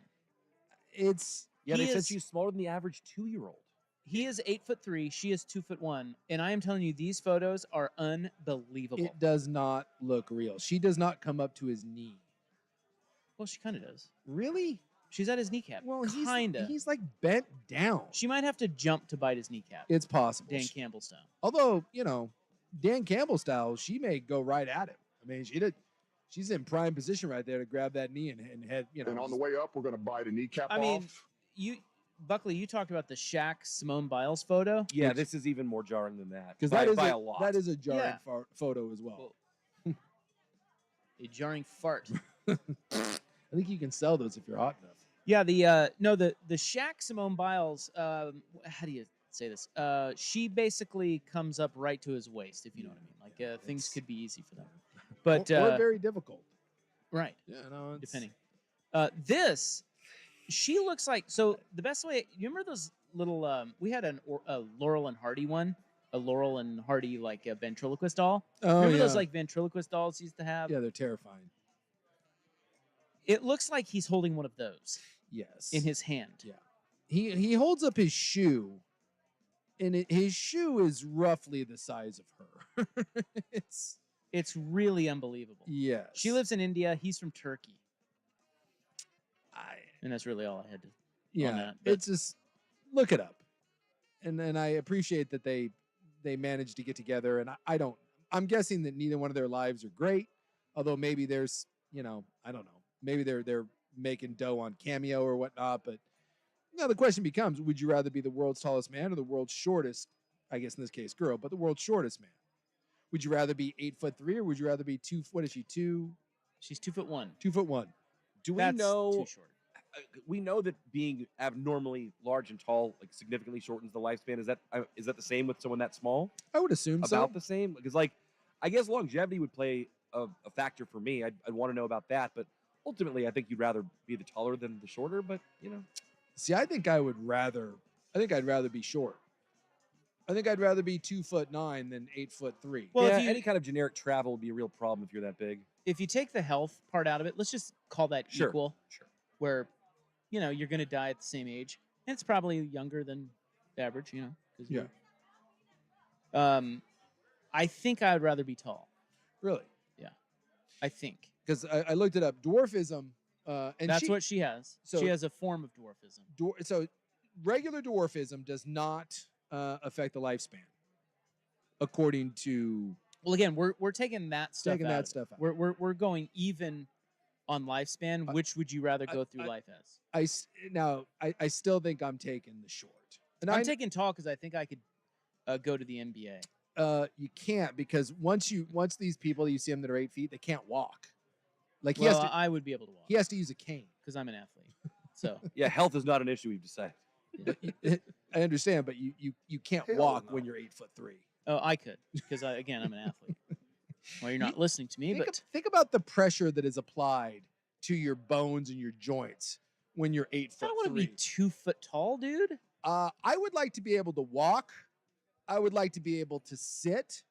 And I like if you're 3 feet tall, I get that sucks, but I get a little rascal to cruise around in. Not 3 feet tall, 2 feet tall. I still think 2 feet. 8'3". What are you doing at 8'3"? Probably hanging dong. That's what I'm doing. Have you seen anyone that's 8'3"? I've never seen so much dong in my life. That's not a good looking group of people. I don't care. Someone said it would suck being 2'9" and bald. That's true. You'd be like Vern Troyer, only smaller. Hey, Vern got ass. Dude, Vern was miserable. I've seen interviews with Vern. He was a drunk. Rest in peace. As opposed to the guy that's 8'3". Yeah, dude, great life. At least if you're 2 foot, whatever, everywhere I go, it's easy for me. Like it's comfortable. I got room. Like if I'm 8'3", you're not in a car. Like you can't ride in a car. You can't ride on an airplane. And not like it's just, and you just walk around like you're just limping around all day with your cane and your size 37 shoe. I'm okay with it. I looked up that the other dude that we talked about, the Waldorn guy or whatever. His shoe was a 37 quadruple D. I didn't know they rated shoes like boobs. Apparently. That's a size 37 sneaker. That's the other one too. Where are you finding clothes? If I'm 2'9", the big and tall store. I'm going to the Baby Gap. I'm laced out, man. I'm rocking some Baby J's. That's easy to find. You're 8'3". You know what? You're wearing clown shoes, buddy. You're wearing like custom Skechers. You're not. Yeah, gets me chicks though. I don't think it does. I'm guessing they're curious what's in my pants. I'm guessing if you're a dwarf, you're getting more action than if you're 8'3". No way. Yeah. No. Women want to know what's going on down there. See, I do think the curiosity of some certain size queens would be very interested in that. You'd get all the size queens. Now, when you're little, they're picking you up and tossing you around like a little teddy bear. And then there's clearly an appeal to both. That's ends right. of the spectrum there. And as you're getting tossed around, you're in there smacking some things around too. I'm being short king, man. 2'9", let's do it. 8'3". Well, I'd show up with my 8'3" dong and dwarf you till you keep breaking your feet because you. I'd get new ones. It's 2024. You know, get stents put in my heart. Get a new vertebrae. You know, maybe put some Oscar Pistorius blades on my legs. Can you be fine? Well, those people now they break their legs to get taller. Can you break your legs to be shorter? Can you have just hunks of femur removed? Yeah, man, osteotomy. Shrink yourself down a little bit. All right. Well, take a look at those pictures. They're bananas. And then look at the Simone Biles Shaq photo, and then you can think about that. What do you mean? Think about what? It's a jarring photo too. Not as jarring as this, but it's jarring. I think Shaq's wife is a small gal. I think, yeah. Is it X now, or is he married still? It might be an X. I think Shaq has a good time. You know. Did you see the big snake news? No, we got hot snake news? I think I saw this on Twitter today. Perhaps was it the Amazon? Yes. Okay, yeah. I didn't read the story, but I saw the headline. I missed hot snake news. How did I? Well, I don't know. You're slipping because I guess this is right up. We're 1080 the animal. I missed it, dude. I'll tease it by saying this to you, right? And you can look it up during the break. The world's largest snake has been discovered. And it is a species that they did not know existed. Get right the hell out of town. How did I miss this? By the way, I was on Twitter and I just Googled snake and Jake the Snake Roberts popped up fighting King Kong Bundy. Oh, it's not him. He's about to hit King Kong Bundy with a DDT. That's next. Here's Buck. Now, from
Yeah, I saw this. So the movie, so did you look it up? Oh yeah. The movie Anaconda. After I got by the Jake the Snake Roberts versus King Kong Bundy video that popped up. You probably watched a little bit of that, didn't you? Oh yeah, about 30, 45 seconds. Doesn't that stuff bring a smile to your face? Like it just reminds you of childhood watching wrestling. My It's favorite like, oh yeah, I remember that. My favorite part about it is back in the day, you didn't have to be in shape to be a wrestler.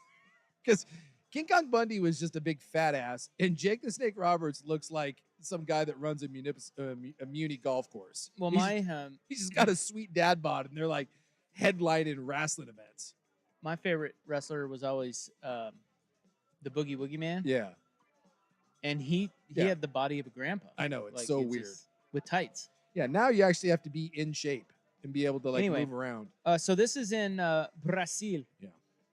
And they have discovered the world's biggest snake, and it is a new species of snake that they did not know existed, which is mind-blowing because it makes you wonder what the hell else is out there. Dude, the Amazon, dude, no one knows what's going on down there. Right. No one. This was in the water. So what happened was this guy, he's let's see, what's his name? Professor Freek Vonk. By the way, he is a wildlife TV presenter. Yeah, which basically means he's just some jackass on TV. Did you also notice too that he went swimming in a collared shirt, some sensible shorts, and some Tevas? Like what?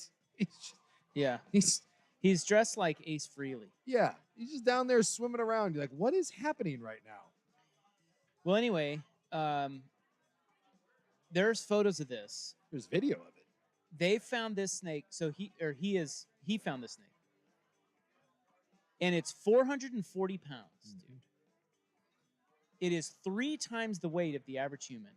It is 26 feet long, and it has a head the size of a human head. It's terrifying. Dude, it's unbelievable. They liken it to like the circumference of it is like a tire. Yeah. It is enormous. And this idiot just goes swimming. As I'm watching this thing, all I want is that anaconda to turn and just bite that dude's face off. Like, I don't think that's how it works then. Well, he can grab him by the face and then wrap around him, and that dude's effed because that guy deserves to die. Like, he's just down there swimming up. He's like right in that snake's face, like waving at it. Yeah. What are you doing? Dude, it's wild. Well, he's getting the footage is what he's doing. Well, he's famous now. That dude deserves to get wrapped up by that thing. Its head is as big as his. Dude, it's unbelievable. I would have, again, this is another one, like when I saw this, because you see these sometimes where it's like, it's always some like village in like Indonesia, and they're like, oh, village catches the world's largest snake, and it's fake. It's like, it's doctored. When I first saw this, it was a little bit that I thought it looked like a deep fake. The snake doesn't look real. It's too big. Well, that it just goes to show, and I've said this for many, many years, that the movie Anaconda was a documentary. Clearly. Well, John Voight would not steer us wrong. I have now been proven correct. There is an up-close shot where he's head-to-head with this thing. Yes. And it looks fake. Yes, it does. Looks like it a movie looks like snake. Anaconda. Oh my God, and man. then you see him swim by in his Tevas, and you're like, how? If I told you were going after the world's largest snake, you would just wear like your That's exactly what I would your wear. tennis togs. You're like, I'm ready to go on land and play some pickleball or go swimming in the Amazon and go after the largest anaconda. What does that thing eat? Well, and to this day, they didn't know that thing no, existed? they didn't know. And here's how they know that it's different is they got some samples and oh God dang it, where did it go? Hold on. They pissed that thing off and took some. Well, they got some. Yeah, there's they're studying. You're down there poking and prodding and and they doing some found that probing. the DNA of the snake, the genetic difference of the snake is 5.5% different than the what we've known we've always known as the green anaconda. So it's a mutated green anaconda. Yeah, they're calling this the northern green anaconda, and they're saying that because it's 5.5% different genetically, that's actually a lot. Because if to put that in perspective, humans and chimps are only genetically different by about 2%. Yeah. So this is 5.5%. It's a very different snake than the green anaconda that they had known before. Jeez. And so they didn't know. He just out of nowhere just stumbled across. So this what thing. what the hell else is out there? I don't know, man. Like the Amazon is just it's a whole other dude. It's a whole other world. A very good question from the Vancouver Ford text line. Are we sure this isn't Sultan Kosin's dong? His 26-foot dong swimming at the bottom of the Amazon? How much money would I have to pay you What? to go down there as you're currently dressed? I'll let you put on your short shorts and swim down there and get within. That dude's within like 8 inches of No, that thing. thank you. Give me the video. Fine. Zero chance. I mean, I can't take my eyes off the vid. So if or when this thing But- attacks or eats, what does that look like?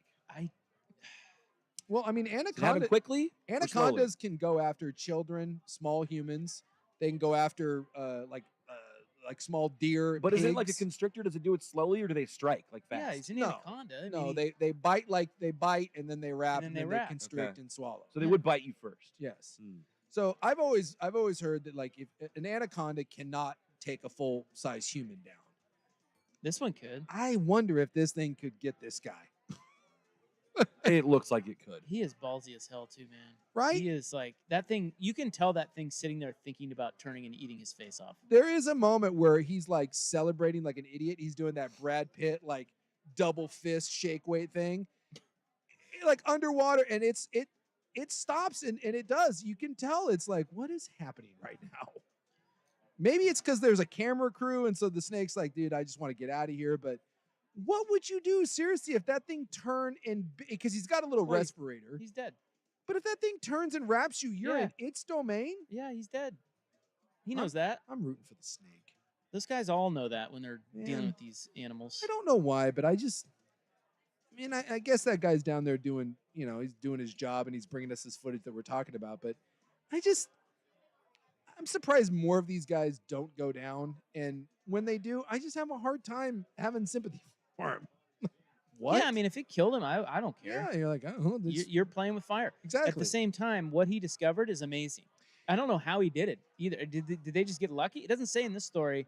Like if he just, oh my God, hey, there's a giant snake. This is the kind of thing that almost feels like there was like an urban legend in the town. Like, have you seen this snake? Yeah, everyone's talked about it, seen it, but no one's actually photographed it or videoed it. Like, well, I'm asking I'm going to, because you don't just chance upon this, I wouldn't think. well, the first thing that I thought about is this. Fake. And I know this is, well, besides fake, but Fake news. like, it's a weird thing, but like, remember when Kobe got caught cheating and he was like, oh, it's the only time I've ever done it. I'm like, really? Like the first time you do it is the time you get caught?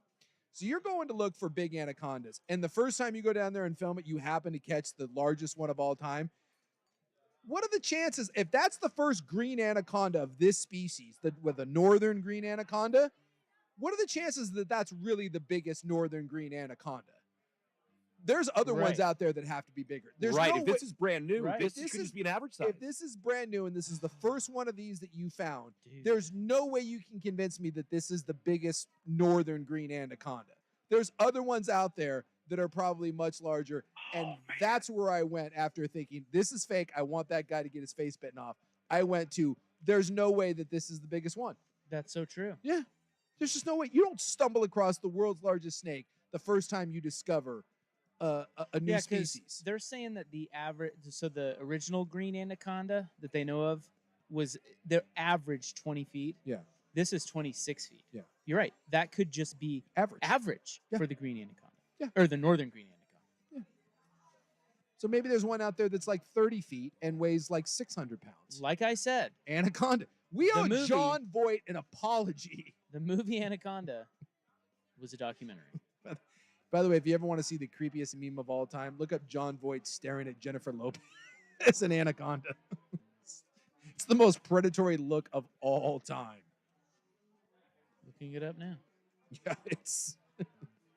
And you tell me that's acting. No, that's John Voight just staring at Jennifer Lopez. I think there was a restraining order on the set of that movie. All right, we got to go. We're out of time. We'll wrap it up next on The Fan. Play golf where it's always warm. 1080 The Fan invites you to play in the first